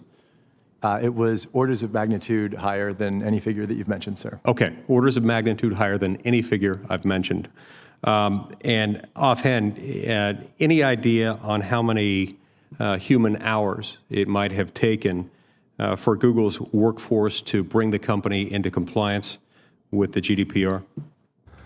We do have some analysis of that I would be happy to share with your staff, sir. I don't have those numbers available with me today. Would you estimate that it was in the thousands of hours? I would estimate that it was in the hundreds of years of human time. Hundreds of years of human time. Correct. Okay, that is very significant and something that I think we ought to look to when we look at U.S. policy. Given all the resources that it takes for a company to do that, those are resources that can't go somewhere else. Doesn't mean that all regulations are bad. It does mean that those are things we ought to take into account. Whenever we increase the size of the federal regulatory footprint or the regulatory footprint of the states, things get significant. They end up costing consumers more money one way or another. Federal regulations cost the American economy about $300 billion a year 20 years ago. Today, that figure stands at about $2 trillion a year just for federal regulations. Mr. Cali, I wanted to talk to you about an issue related to preemption. We have a lot of discussion going on whether, to what extent, Congress should preempt the playing field in this area. Preemption necessarily turns on the scope of federal power. As you know, the power of Congress is not limitless. We are said to be a government of limited enumerated powers, and one of those powers, the power I think probably most appropriate here, involves the power to regulate trade or commerce between the states with foreign nations and with the Indian tribes. One could argue that states ought to be able to regulate in this area individually. One could also argue that because the Internet itself is a channel or instrumentality of interstate commerce, it is itself subject to Congress's plenary regulatory authority, much in the same way that our interstate airways are subject to plenary regulatory authority, exclusive regulatory authority. For instance, because we have interstate airways that are, by their very nature, channels of interstate commerce, even if you happen to take a flight between two cities of the same state, you're still subject to federal regulation on that front. How would you describe the authority in this area for Congress to act? Is it exclusive? Is it necessarily exclusive? Is it potentially exclusive or non-exclusive? I think it's exclusive, Senator, and it's certainly good policy to treat it that way and approach it in that direction. Always important to respect state authority. The problem is data moves at the speed of light and it doesn't respect state boundaries. And the discussion here today shows we could strike the balance in any number of ways in a given law. And the problem you have is if California strikes the balance one way and New York strikes it another way and a third state strikes it another way, industry will be forced because of the fragmentation to comply with the most restrictive aspects of each state's law. And then we'll end up as a practical matter with a framework that is more restrictive than any state intended and actually produces less consumer welfare than any state expected. A federal privacy law here, because of the nature of the internet and the nature of these phones, which travel across state lines as you talk on them, it is an interstate service and therefore should be regulated by Congress. Okay, so you're saying that perhaps even more so than with respect to aviation, this is the kind of thing that by its very nature could be pragmatically difficult to impossible to administer on a state-by-state basis. In theory, you could come up with a regulatory regime that could allow someone to take off in Northern Virginia and land in Richmond, Virginia. But it's much more difficult to contemplate something that would work as a practical matter with the Internet. That's correct. Given the nature of the data services, the Internet, and the mobility associated with it, I think it's a federal, it's an area for federal regulation. There may be areas where we need to make sure we're not intruding on state consumer protection rules, but in terms of regulating privacy for data services, I think it's essential it be done federally. Thank you. I see my time's expired. Thank you, Mr. Chairman. Thank you, Senator Lee. Senator Peters. Thank you, Mr. Chairman, and thank you to all of our witnesses for lending your expertise to us today. I think there's no question that consumers want better transparency and control over their personal information, which is why we're here today. And I hope that we leave today with a better understanding of what a federal privacy law might look like and how we protect consumer privacy while also making sure we're not stifling innovation in the process as well to allow this innovation to continue to grow because of all of the benefits associated with it. But my first question is for Mr. Enright. Through Google's dashboard, which is reachable through your privacy checkup feature, you provide numerous mechanisms for users to control the collection of their data. But I'm curious about what you know about the dashboard's effectiveness, and if you could share that with the committee. What percentage of your users actually utilize the dashboard? Thank you, Senator, for the question. As I had said, my account, which is evolution of the Google dashboard that you reference, is an area where we are continuing to make substantial investments to ensure that we are providing the most robust set of controls to our users that we can, advancing those goals of choice, transparency, and control. We've also, I will point out, used tools like the privacy and security checkup to actually proactively use some of the most expensive real estate on the internet on our Google homepage to invite users to interact with these privacy settings. We're not hiding them, we're not obfuscating them, we are actively promoting them because we actively want users to engage with them. So how many are using them? I do not have specific facts and figures around numbers or percentages of users that are engaging with their privacy settings, but I could certainly produce them for your staff. Well, we'd love to follow up with you on that because I think it's important to see how effective that is and how many folks actually realize that it's there and are able to interact with it. Because I know a primary concern of consumers is also how they're being tracked when they don't know it, such as when they're reading something on the internet or how much time they're spending on various websites that they may be on. Does Google's dashboard disclose information to your users about how you're tracking them across the internet? The Google dashboard provides as much information as we are presently able about a user's use of our various products and services. When you say track users across the internet, what I am inferring is, can a user engage through My Google to see information about ads they've seen or related information, ads they've seen as they've traversed the internet? And yes, in fact, they can see a very robust reporting about their interaction with advertising across the internet as it relates to Google's own ads. Using My Google. They can also, I want to be perfectly clear, opt out of targeted advertising altogether. If a user does not want to participate in targeted advertising, we offer a very simple control where they can turn it off with a single click. So my question is to the panel. Well, first for you, Mr. Enright, but to the panel. Would you support a federal privacy law that mandates disclosure of that type of tracking?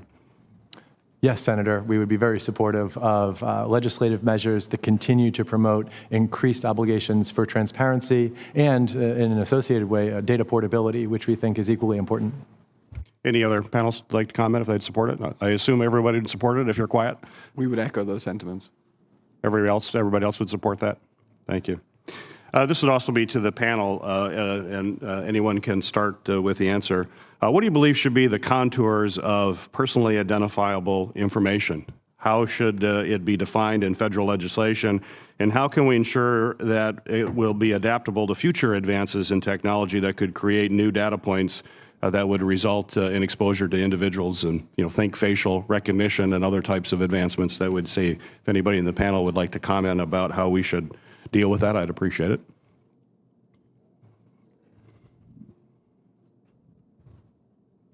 Mr. Enright, I'll start with you.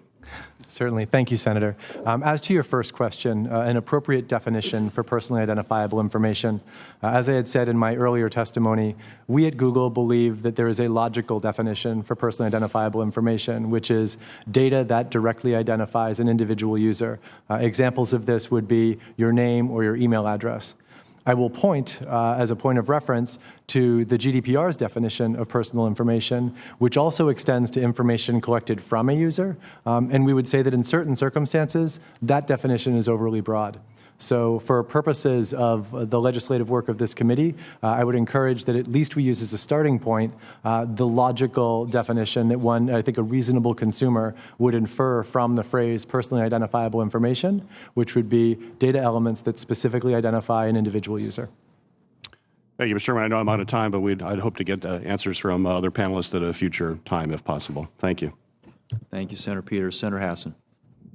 Thank you, Mr. Chair, and thanks to you and the ranking member for having this hearing today, and thank you to all of our witnesses for being here today. Mr. Enright, in your testimony, you described transparency, user control, portability, and security as Google's main privacy values. I am disturbed, though, by reports that Google is currently working on a search engine for China that would conform with the rigid censorship requirements of the Chinese regime. What's even more troubling is that the search engine would apparently link users' searches to their personal phone numbers, both making it easier for the Chinese government to track and monitor its citizens and to develop their so-called social credit scores, where citizens can be denied any number of things from travel to access to school. 14 leading human rights organizations have called on your company to cease its work on this search engine, and a number of our colleagues, both Democrats and Republicans, have called on Google to provide additional answers to Congress, yet the company has yet to provide those answers. How will Google square its stated privacy values with this flawed Chinese search engine and the very real possibility that it may be used to repress human rights? Thank you for the question, Senator. First, I would like to say that I take pride in Google's record on human rights. I stand by our long and track record in living by our values and launching products and services that reflect and are consistent with those values. With that said, I am aware of the reporting that you reference, and I will say that my understanding is that we are not, in fact, close to launching a search product in China, and whether we would or could at some point in the future remains unclear. If we were, in fact, to finalize a plan to launch a search product in China, my team would be actively engaged. Our privacy and security controls would be followed, and any such project or product would follow and be consistent with our values around privacy and data protection as I've described them here today. So where do you think these reports are coming from? I wouldn't speculate, Senator. Okay, I would look forward to continued dialogue, and I think it would be in Google's interest to respond to the inquiries from members of Congress about what kind of work you're doing with China and whether you are even contemplating building a tool that could be used by a totalitarian regime to repress human rights. I'd like to move on now with a question again to Mr. Enright and to Mr. Kieran. This is a really interesting panel because we have big businesses from internet service providers to online platforms to device manufacturers and retailers all here. I hope very much that Chairman Thune and Ranking Member Nelson will host another hearing on this topic where we can also hear from consumer and public interest groups to learn even more. One issue that I raised with Mark Zuckerberg of Facebook when he testified before this committee is that when your company's business models rely on maximizing the amount of time people spend on your products and monetizing people's data, it's simply not possible for us to trust that your companies will make the changes needed to protect America's well-being and privacy. Mr. Zuckerberg committed to working with Congress to develop ways of protecting consumer and constituent privacy and well-being, even if that results in some laws that will require adjustments to your business models. Will Google and Twitter make the same commitments here today? Senator, we remain committed to working with this committee and with Congress more generally, as well as more broadly with legislators, regulators, and policymakers to ensure that appropriate privacy protections and data protection protections continue to exist and continue to evolve and iterate to address new and changing threats that come to face our services and our users.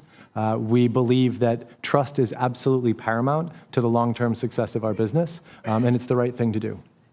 Well, thank you for that. I want to hear from Mr. Kieran. Yeah. Thank you for the question, Senator. I would echo what Mr. Enright said, and I would add that at Twitter, the primary goals or objectives at the company at the moment are health and data protection and privacy. We take those very seriously. Everybody touches upon those concerns at the company. We believe they're not only key to keeping the people's trust who use our services, but also showing good responsibility with respect to where our place is in the world. We welcome the opportunity to work with you and your staff and the committee on those initiatives. Well, I appreciate those answers, but I do have to tell you, and I'll look forward to following up with further questions, there is a basic disconnect here. You can be as well-intended as possible, but if your business model drives a particular set of behaviors and the monetizing of people's data, for instance, and keeping them online, and your business model and your responsibility to your shareholders is one thing, and the needs of the public and consumers is another thing, it may behoove you to work with us to come up with a regulatory scheme, as Mr. Zuckerberg committed to do, that removes some of that conflict.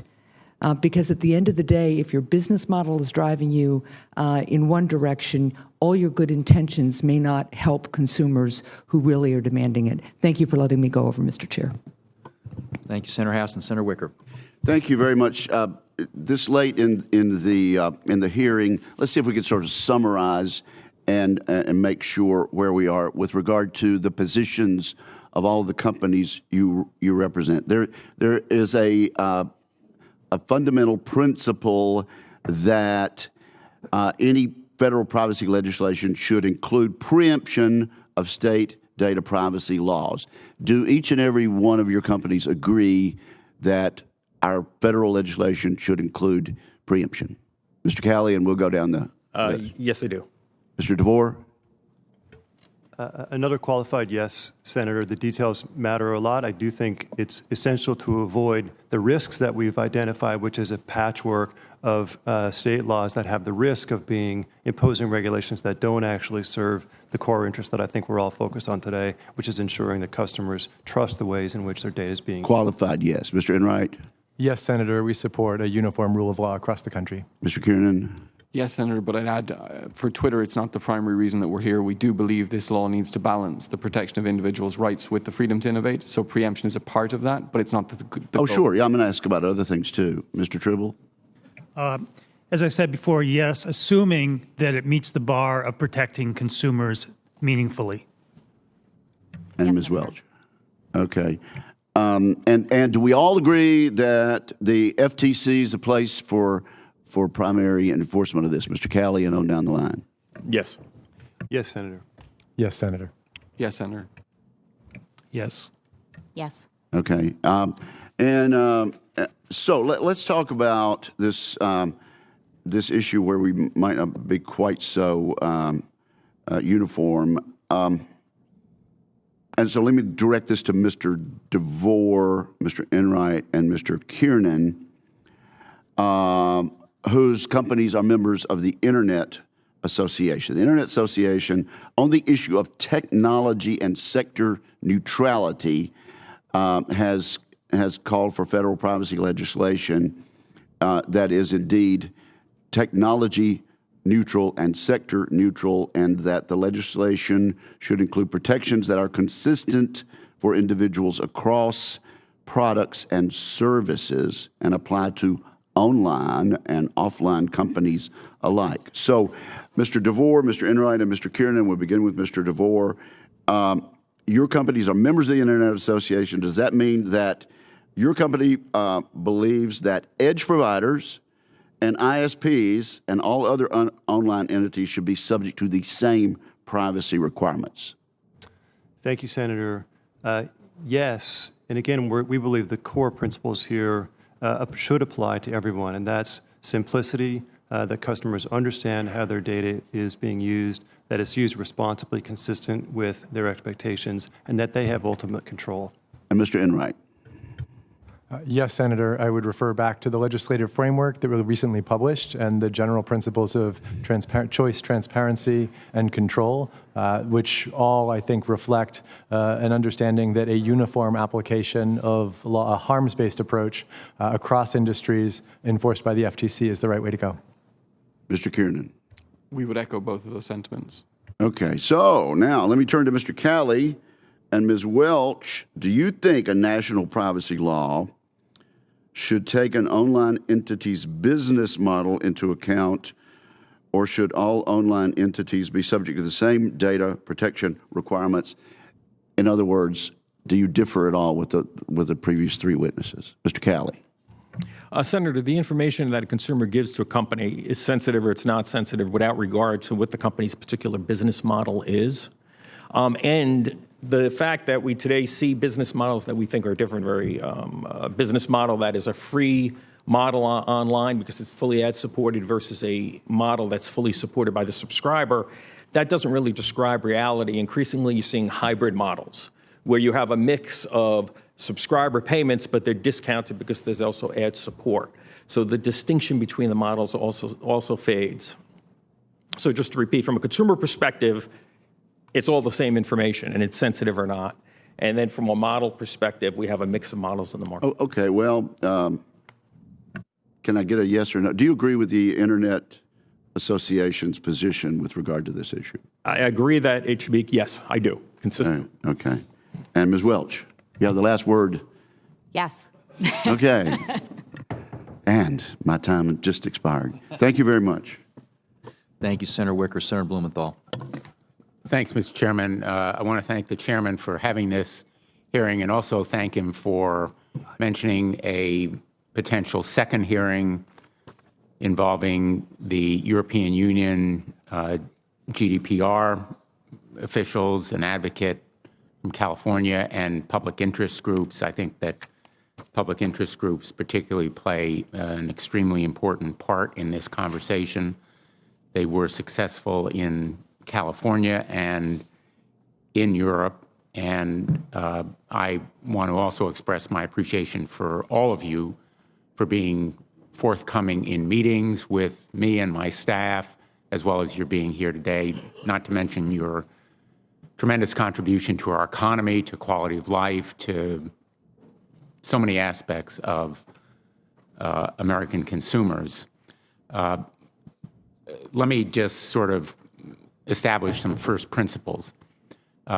Does anyone here believe that Americans deserve less privacy than Europeans? If you do, raise your hand. The record will reflect no hands were raised. Do any of you believe that all Americans deserve less privacy than Californians will have under the new law going into effect there?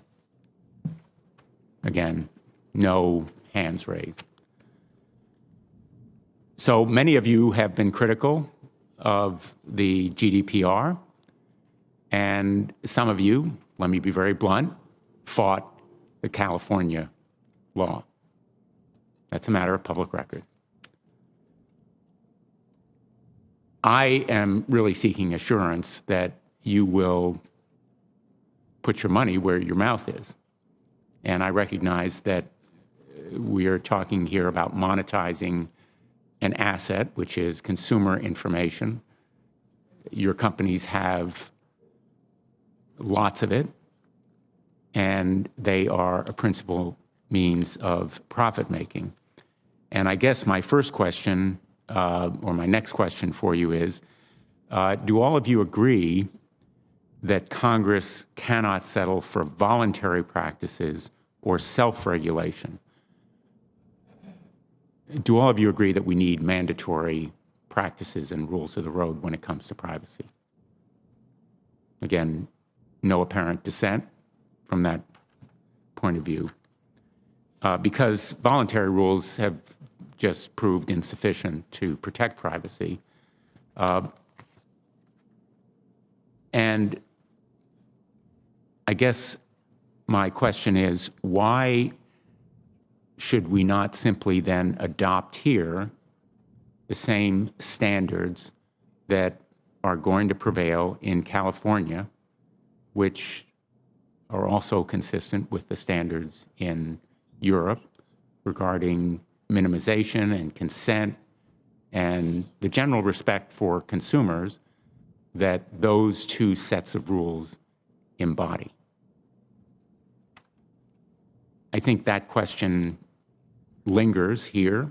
It will linger after this hearing. I recognize that your answers may be complex and lengthy, and therefore we don't really have the opportunity to explore all of those answers here. But I really hope that you will be at the table sincerely seeking to frame answers that protect American consumers. And so let me just open it to you to two final questions. Anybody here planning to pull out of Europe because of those privacy protections?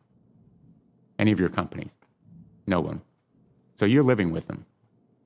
No undue hardship. Any of you planning to pull out of California? Again, no one. No undue hardship. So what that tells me is that the opposition that you've expressed to these rules, recognizing that the devil may be in the details, is one that can nonetheless accommodate the kinds of rules that we have seen in the GDPR and in California, correct?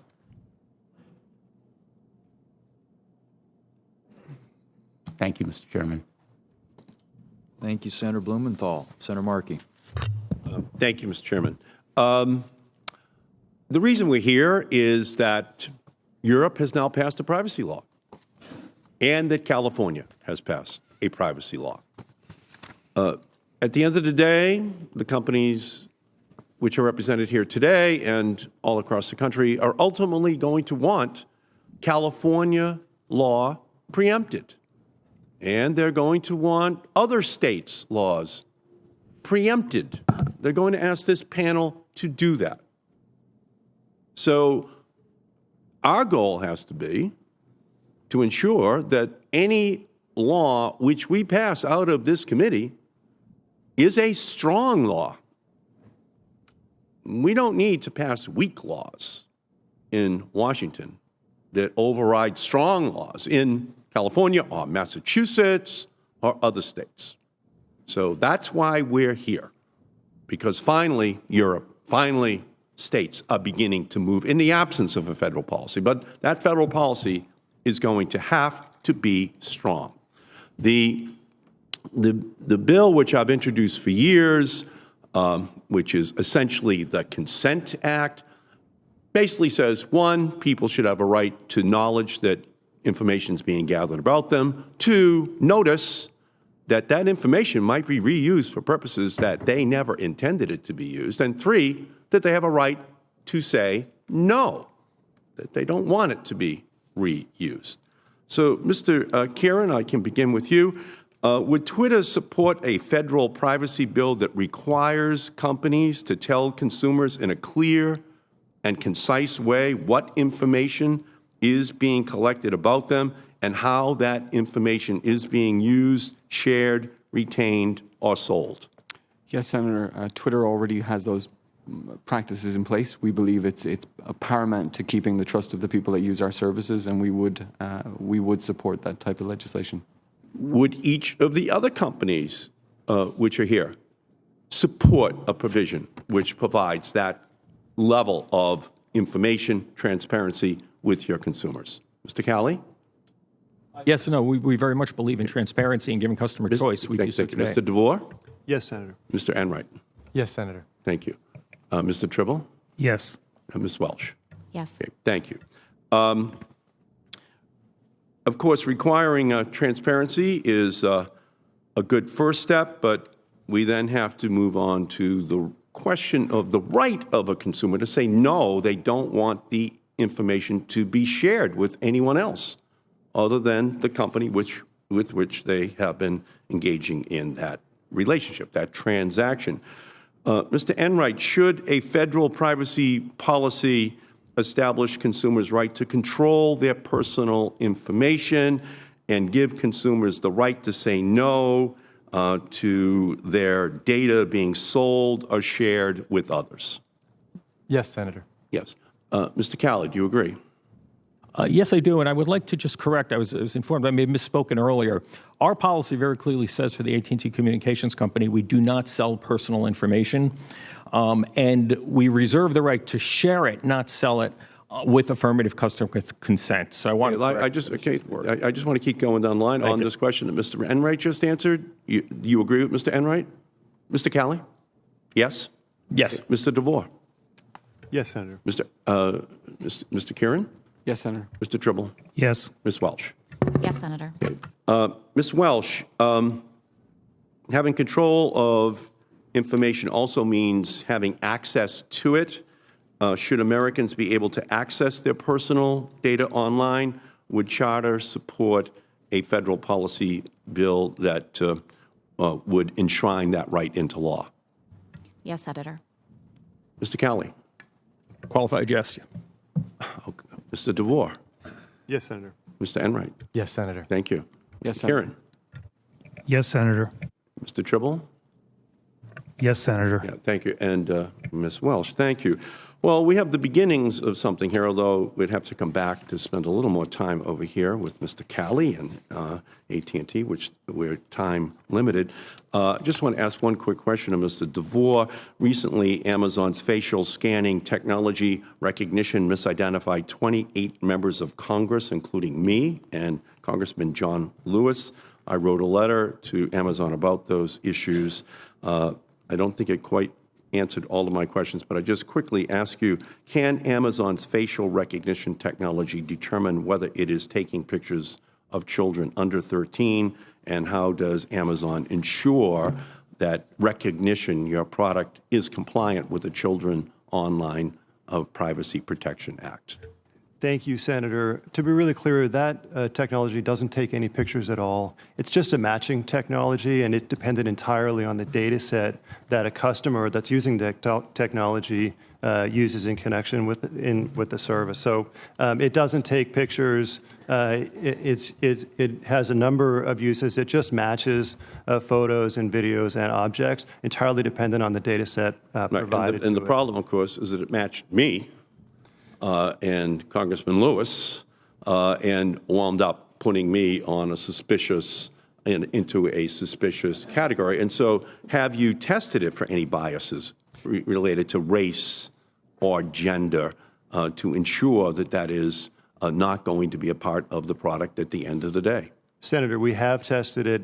We are an innovation company. We're constantly improving the product. We have also replicated the study that the ACLU reported, and we're not able to replicate those results with a much, much larger data set. So we think there are flaws in the study. We've engaged with the ACLU to try to understand better what they do. And I look forward to working with Amazon and all of you towards putting together a strong national privacy bill before we discuss preemption of state laws. Thank you. Thank you, Mr. Chairman. Senator Markey, Senator Udall. Thank you very much, Mr. Chairman, and appreciate the witnesses being here. And Senator Markey, I'm going to follow up on some of your COPPA questions there, since I know you were a big sponsor and passed COPPA in 1998, and I think it went into effect in 2000.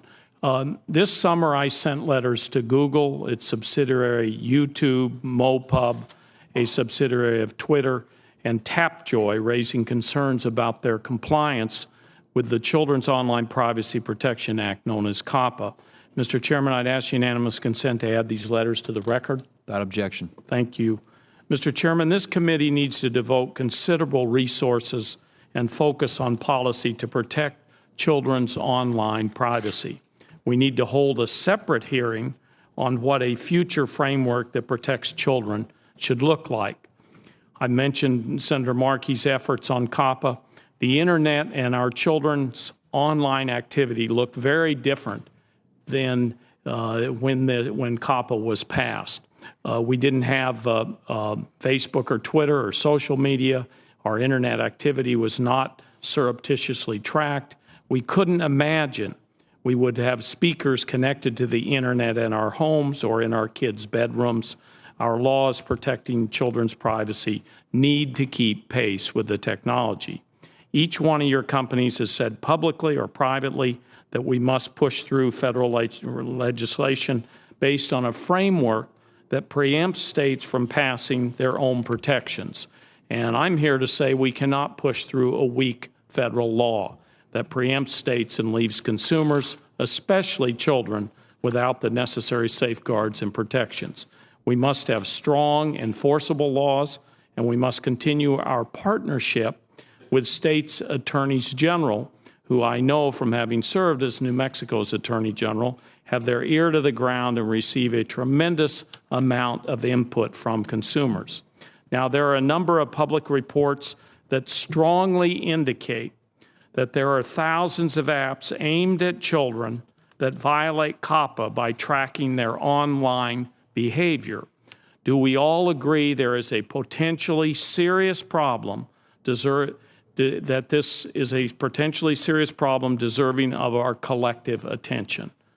Yeah, yes or no down the line? Yes, Senator. Yep. Yes, Senator. Yes, Senator. Yes, Senator. Yes, Senator. Thank you. Now, Mr. Enright and Mr. Tribble, Google and Apple dominate the mobile operating system. As such, they are tasked with ensuring that kid-directed apps on both platforms comply with COPPA. A recent New York Times analysis found that both platforms have apps in their respective children's or family sections that may potentially violate COPPA. What specific action does each of your companies take to verify compliance with COPPA in either the App Store or the Google Play Store, respectively?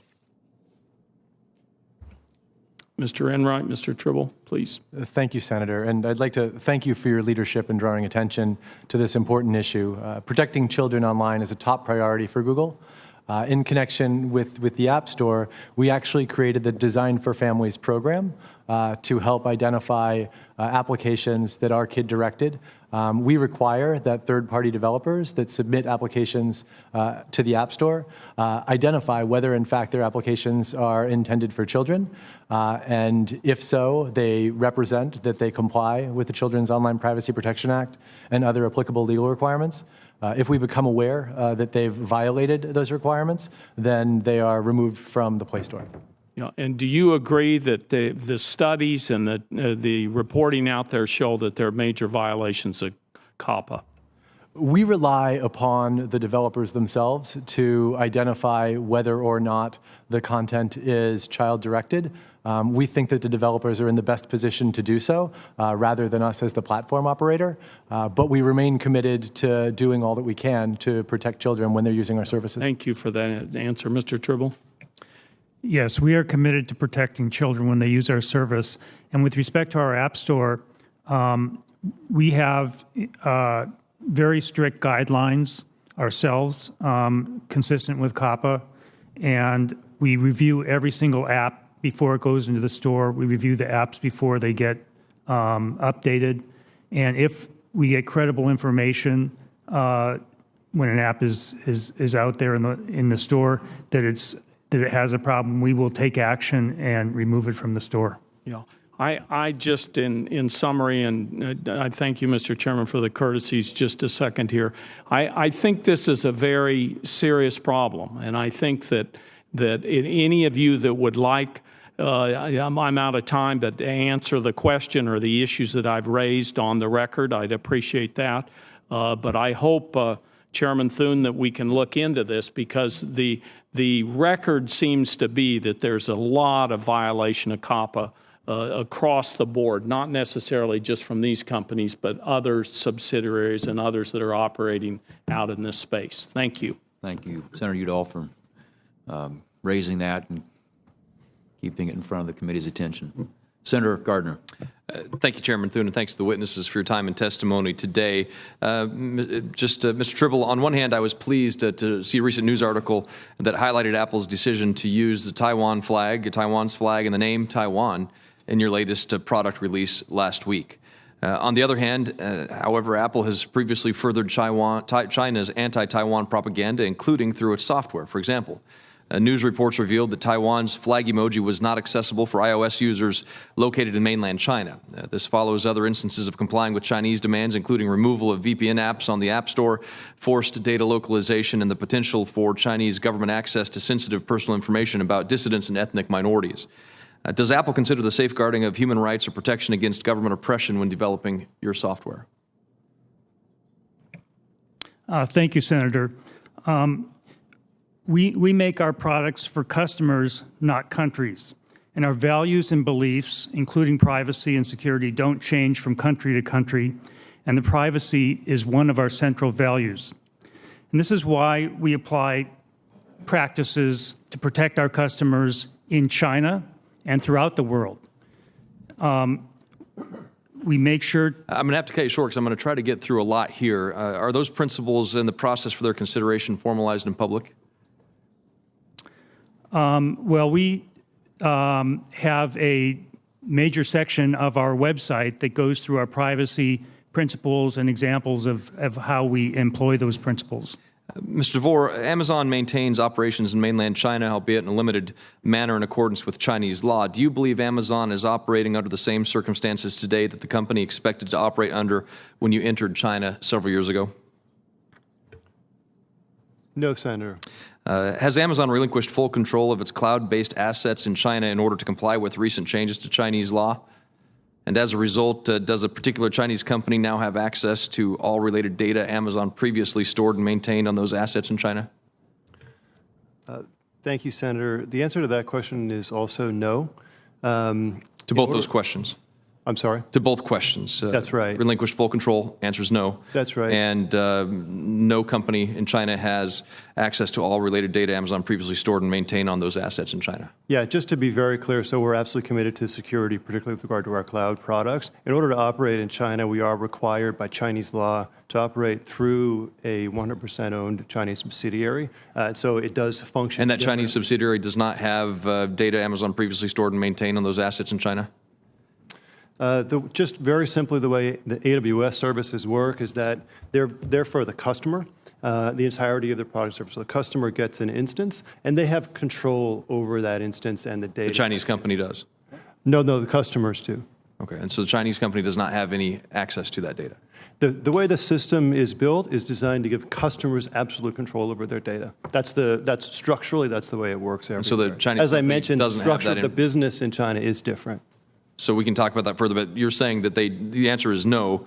The data Amazon previously stored is not in the hands of that 100% Chinese-owned company. I'll try to be as clear as I can, Senator. The way that the system works is that data is actually controlled by the individual customers. That's the premise of the operation. The company is structured differently in China, and so we are operating in China through the subsidiary that I identified. We'll continue that, if we could, outside of the hearing. Mr. Enright, Google made headlines in 2010 when the company made the decision to withdraw search engine services in China rather than comply with new Chinese censorship laws. Recent news reports, however, indicate that Google may be rethinking that decision.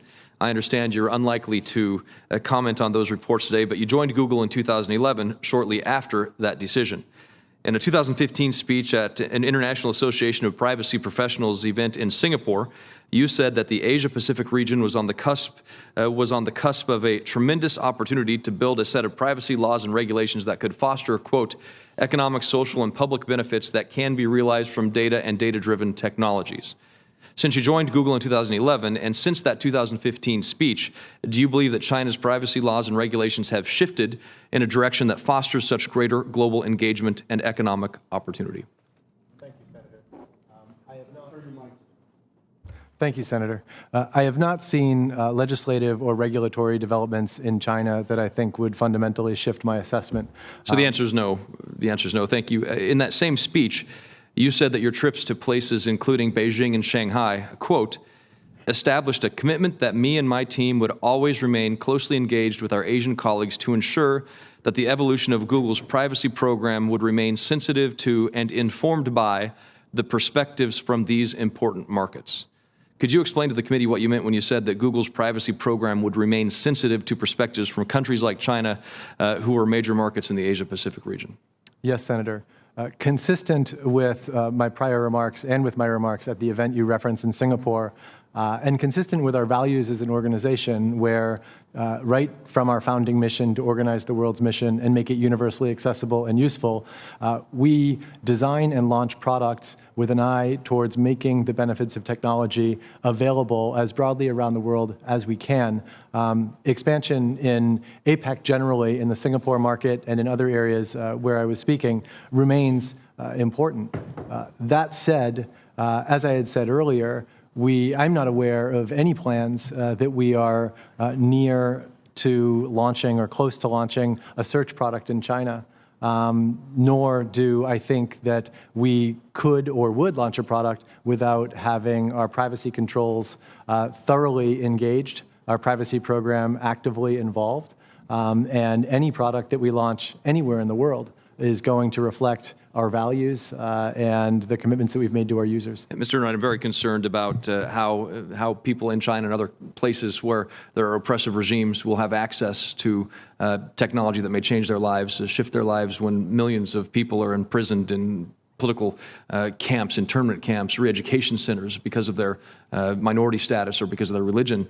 Churches are being bulldozed. I think it's very important that we have an open internet and that we continue that and that we use this great tool of freedom and democracy around the globe, and we have those values in U.S. Available to humans around the globe to provide and promote human dignity. Countries like China present major market opportunities for U.S. companies. I understand that. It's important to gain a foothold, boost revenue, and compete against other national companies, particularly those owned by China. But countries like China also have records littered with cracking down on dissidents, moving the goalposts for companies locating in their country, stifling free speech, and perpetrating human rights abuses against their own citizens. So American technology companies interested in growth abroad continue to find themselves in this very unenviable position of either having to defy local laws or having to provide hostile governments access to sensitive and personal information about their own citizens. Make no mistake, countries like China are already forcing companies, as we've heard today, to make these decisions, and as we've heard from many of you on this panel. For decades, the U.S. has shown as a beacon of freedom and democracy, opportunity across the world. American companies help us carry that banner and those values to every corner of this globe. And I hope we can continue to work with all of you to discuss the challenges that we've covered today, to tackle these challenges and make sure that we get back to the day that our values carry the day as the world decides whether the path to prosperity runs through China or runs through the United States. Thank you, Mr. Chairman. Thank you, Senator Gardner. Senator Baldwin. Thank you, Mr. Chairman. This has been a very informative hearing, and I hope the first of many to come. I would associate myself with the comments of other senators that we hear some additional perspectives in future hearings on data privacy, including consumer and privacy advocates, the states, and other types of entities. But thank you all for being here to testify today. Every day, Americans share enormous amounts of personal information with a broad array of companies, including hardware, software, and certainly retailers. And doing so has become just a central part of our everyday lives, and it provides tremendous benefits to us. But it has also become so commonplace that I think many do not fully understand what data that they may be sharing, and we've seen too many companies fail to keep that data secure or ensure that it's used for the purposes that their customers expect. I want to start, Mr. Tribble, after it was revealed that Cambridge Analytica obtained millions of Facebook users' data without their knowledge or permission, Apple's CEO, Tim Cook, suggested in the press that Facebook's business model, providing a free service supported by monetizing user data, carries different data privacy risks than that of a company that sells products or services to customers. I think there's a broad agreement that the same data privacy standards should apply to a range of actors in this sector, but as we look at the potential federal legislation around data privacy, how should we take into account incentives around treatment of user data that may or may not exist depending on the business model? Thank you, Senator. Well, Apple's business does not depend on collecting customers' information. It's not our lifeblood. Nonetheless, I believe that any comprehensive legislation should apply equally to companies because, almost any company in operation today is going to, at some point, touch customer private information or personal information. So I think there should be a even playing field. Everyone should be subject to comprehensive federal regulation in that respect. And Mr. Enright, what is, as a company that also offers free services to consumers, what's Google's perspective? Thank you, Senator. I think it's important to point out that Google's business model is predicated on the trust of our users. If our users don't trust us with their data, our long-term success is in peril. I would also point out that many companies, both those testifying here today and elsewhere, rely upon things like ads and search for their business models to work as well.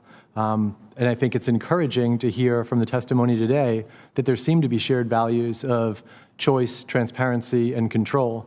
And I agree that if we can begin from those first principles, continue the discussion looking at inputs like the legislative framework that we recently published, we should be able to find a sort of a shared understanding and a shared direction for uniform legislation to protect consumers. I'm hoping to fit in two additional questions here. In terms of commitment to transparency about what you do with the data of your customers, I want to clarify whether any of you would distinguish between data that a consumer knows they give you or data that she may not know that she is providing. For example, websites she visits or her location. Does anyone distinguish between those? Mr. Cali? I don't believe so, if I understand the question. We treat information, if it's personally identifiable or not, and personally identifiable information includes information a customer gives us or information we observe. It can. So there's no distinction in that regard. Okay. Mr. DeVore? Senator, we endeavor to take great care of customers' information no matter what, and we really think about it not in terms of data, but in terms of customers, and trying to delight customers with our products and services in a way that they understand how their data is being used, that provides great value to them, and in best case, delights them with the way the products and services work. Different data, I think, should be protected more when it's more sensitive or when it's used in a sensitive way. And that's the way we think about protecting customer trust in connection with everything we do. So you do make those distinctions, it sounds like. Mr. Enright.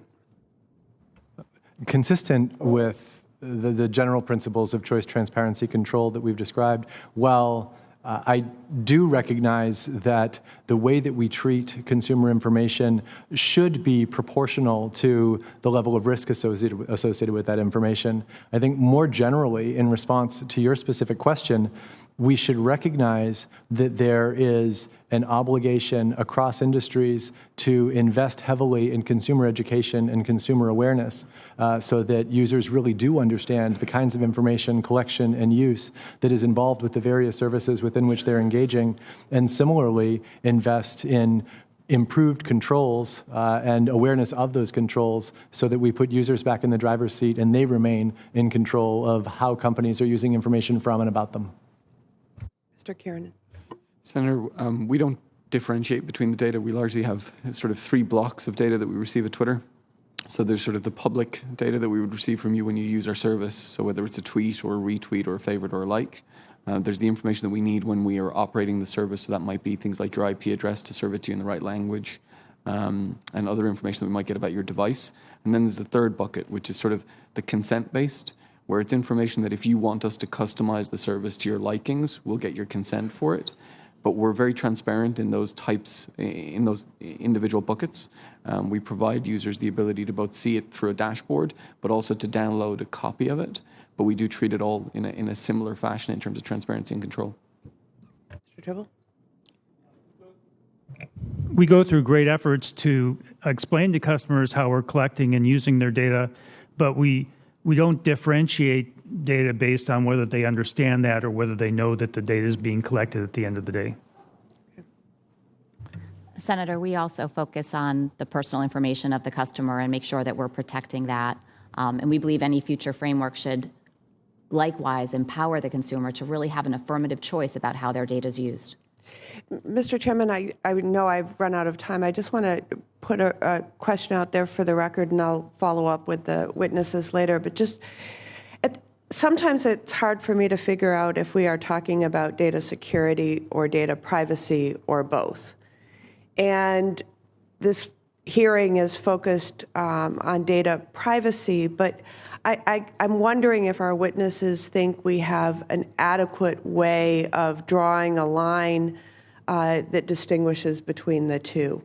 When I think about, I have expectations of both security of my data as well as privacy, and sometimes that is a very gray area. Yeah, they get used interchangeably. No. Well, that's a good question for the record. Well, we'll look forward to having it. Yeah, I mean, there's a difference between a hack and a breach and sale of it, but there's expectations that the Congress of the United States might act on both. Should we do so in one bill or two bills or multiple? Anyways, it creates a lot of interesting additional dialogue that we don't have time for at this moment. We've been trying to solve the data security issue for a long time, so far without success. So maybe coupling it with data privacy will get us that. We'll see. But these hearings are helpful in that regard. Senator Cruz, you're up. Thank you, Mr. Chairman. Welcome to the witnesses. Mr. Enright, I want to go back to the topic that a couple of other senators raised with you, which is China. After a cyber attack compromised the Gmail accounts of dozens of Chinese human rights advocates, Google decided in March of 2010 to shut down its operations in China. At the time, Google released a statement that said, quote, "We want as many people in the world as possible to have access to our services, including users in mainland China. Yet the Chinese government has been crystal clear throughout our discussions that self-censorship is a non-negotiable legal requirement." Despite taking this principled stand in 2010, it's been reported last month that Google has been secretly developing a search engine for China as part of a project known as Dragonfly. Are those reports accurate? Senator, thank you for the question. As we've said, I'm aware of those reports. I need to be clear for the record that my understanding is that we are not close to launching a search product in China, and whether we eventually could or would remains unclear. Is there a Project Dragonfly, and if there is, what is it? We have an array of internal projects, and I wouldn't think that it was necessarily appropriate for a privacy conversation to speculate as to what we might be looking at in terms of a product launch in some part of the world. So you're not answering my question then on Project Dragonfly? There is a Project Dragonfly. And it's focused on a search engine in China. Is that accurate? There is no, we are not close to launching a search product. You're saying you're not close to launching. I'm asking, is the topic of Project Dragonfly, is it a project to develop a search engine in China? I didn't ask timing of launch. I asked what it is. Understood. I am not clear on the contours of what is in scope or out of scope for that project, but I can say that if we were close to launching a search product in China, myself and my team would be very actively engaged to ensure that it was going through the appropriate privacy review process and that it was consistent with our privacy values and the commitments that we've made to our users. In your opinion, does China engage in censoring its citizens? As the privacy representative for Google, I'm not sure that I've had I'm not sure that I have an informed opinion on that question. It's also been reported that more than 3,100 Google employees sent a letter to Google's CEO earlier this year protesting the company's work on Project Maven, a Pentagon pilot program aimed at speeding up the Defense Department's use of artificial intelligence technologies. Likewise, 1,400 Google employees signed a letter last month protesting Google's plans to create a censored search engine for China. Mr. Enright, you've worked for Google since 2011. Does it concern you that more than twice as many employees at Google have protested working with the U.S. military than have protested creating a censored search engine for China? Senator, I take a great deal of pride in the fact that Google is an organization that allows employees to voice their opinions, including opinions about product strategy, product decisions, right up to the senior-most leadership of the organization. As to Project Maven, again, my understanding is that there was internal concern raised. Employees were given a voice. There was a significant internal discussion around the project. It ultimately affected the strategic direction of leadership. And while Google continues to commit to meeting the responsibilities of our initial Maven contract, and we're continued to work with the United States government, the Department of Defense in certain areas, including cybersecurity, healthcare, and productivity. But we are focusing on making sure that our collaborations with the government are consistent with our core values. Let me try again, because your answer didn't answer my question. Does it concern you that more than twice as many Google employees expressed concern about working with the U.S. military as did concern about being complicit in China censoring its citizens? It encourages me that Google is a place where employees are able to voice those kinds of concerns about projects that they want to ensure are consistent with our values. Do Google search results as a systemic manner tend to favor one political party over another? No, sir. We build products for everyone. And in my experience, I see no evidence of bias in the way that our products or services operate. Okay, so you gave a categorical answer, no, they don't favor one party over the other. What is the basis for that answer? Upon what data do you rely? The basis for that answer, Senator, is my own experience and my own understanding of our products. I have not reviewed data, so I'm... Does Google assess whether its search results are biased in favor of one political party or another? My understanding, again, as a privacy executive for Google, so we're stepping outside of my core domain here, but my understanding is that one of the paramount design decisions for our engineering teams in our many products is that we are designing for everyone. And Mr. Enright, we're having a problem with answering the question. I asked if Google assesses this question. If you studied, I can tell you millions of Americans, I can tell you millions of Texans believe that big tech companies are actively censoring the speech of American citizens and are silencing the voices of conservatives. One of the frustrating things about this issue is there's almost no transparency. There are almost no public data to assess if that's accurate or not. So my question is Google analyzing the question? Is Google actually looking, not your own personal experiences searching, but are you assessing it empirically? Upon what data do you make testimony in this committee that Google is not favoring in its search results one party over another or one candidate over another? As the Chief Privacy Officer of Google, this is not within my core domain, so I can only speak to my own experience and the things that are my responsibilities within the organization. But within my purview, I have never seen any evidence of bias, and I consistently see a commitment. Okay, I'm going to try just one more time. Are you aware of any efforts of Google to assess whether search results have a political bias? Don't give me a statement they don't have a bias. Are you aware of efforts to actually empirically assess and determine it? As Chief Privacy Officer of Google, I am not aware of such efforts. Thank you. Thank you, Senator Cruz. Well, I think that kind of wraps up our hearing. I'm going to ask unanimous consent to include in the record letters from the Association of National Advertisers, the Interactive Advertising Bureau, the Internet Association, the National Association of Federally Insured Credit Unions, Privacy for Cars, and the U.S. Chamber of Commerce.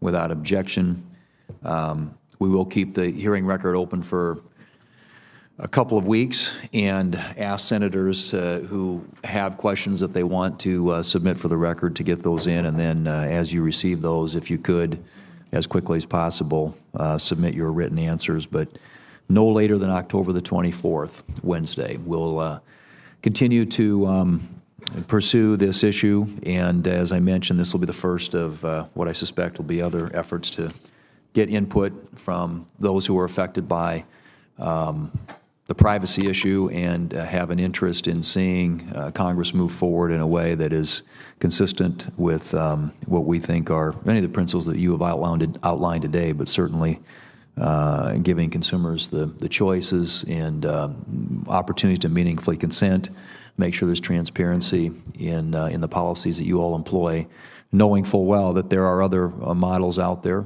in Europe and California, and much of the testimony today obviously dealt with the need to have a consistent, uniform policy that can be applied to everyone across the board. And interesting to hear the comments with respect to tech companies and ISPs today as well. So we appreciate your testimony, your responses to our questions. I think it's been very informative, and it will help shape what we do going forward. I think there were a lot of important questions asked today, and some answers I think will, as I said, be very helpful in our deliberations moving forward. So thank you all for being here, for your willingness to testify, and we'll look forward to continuing to have this conversation. And I'm certain it won't be the first, but probably one of many conversations going forward. With that, this hearing is adjourned.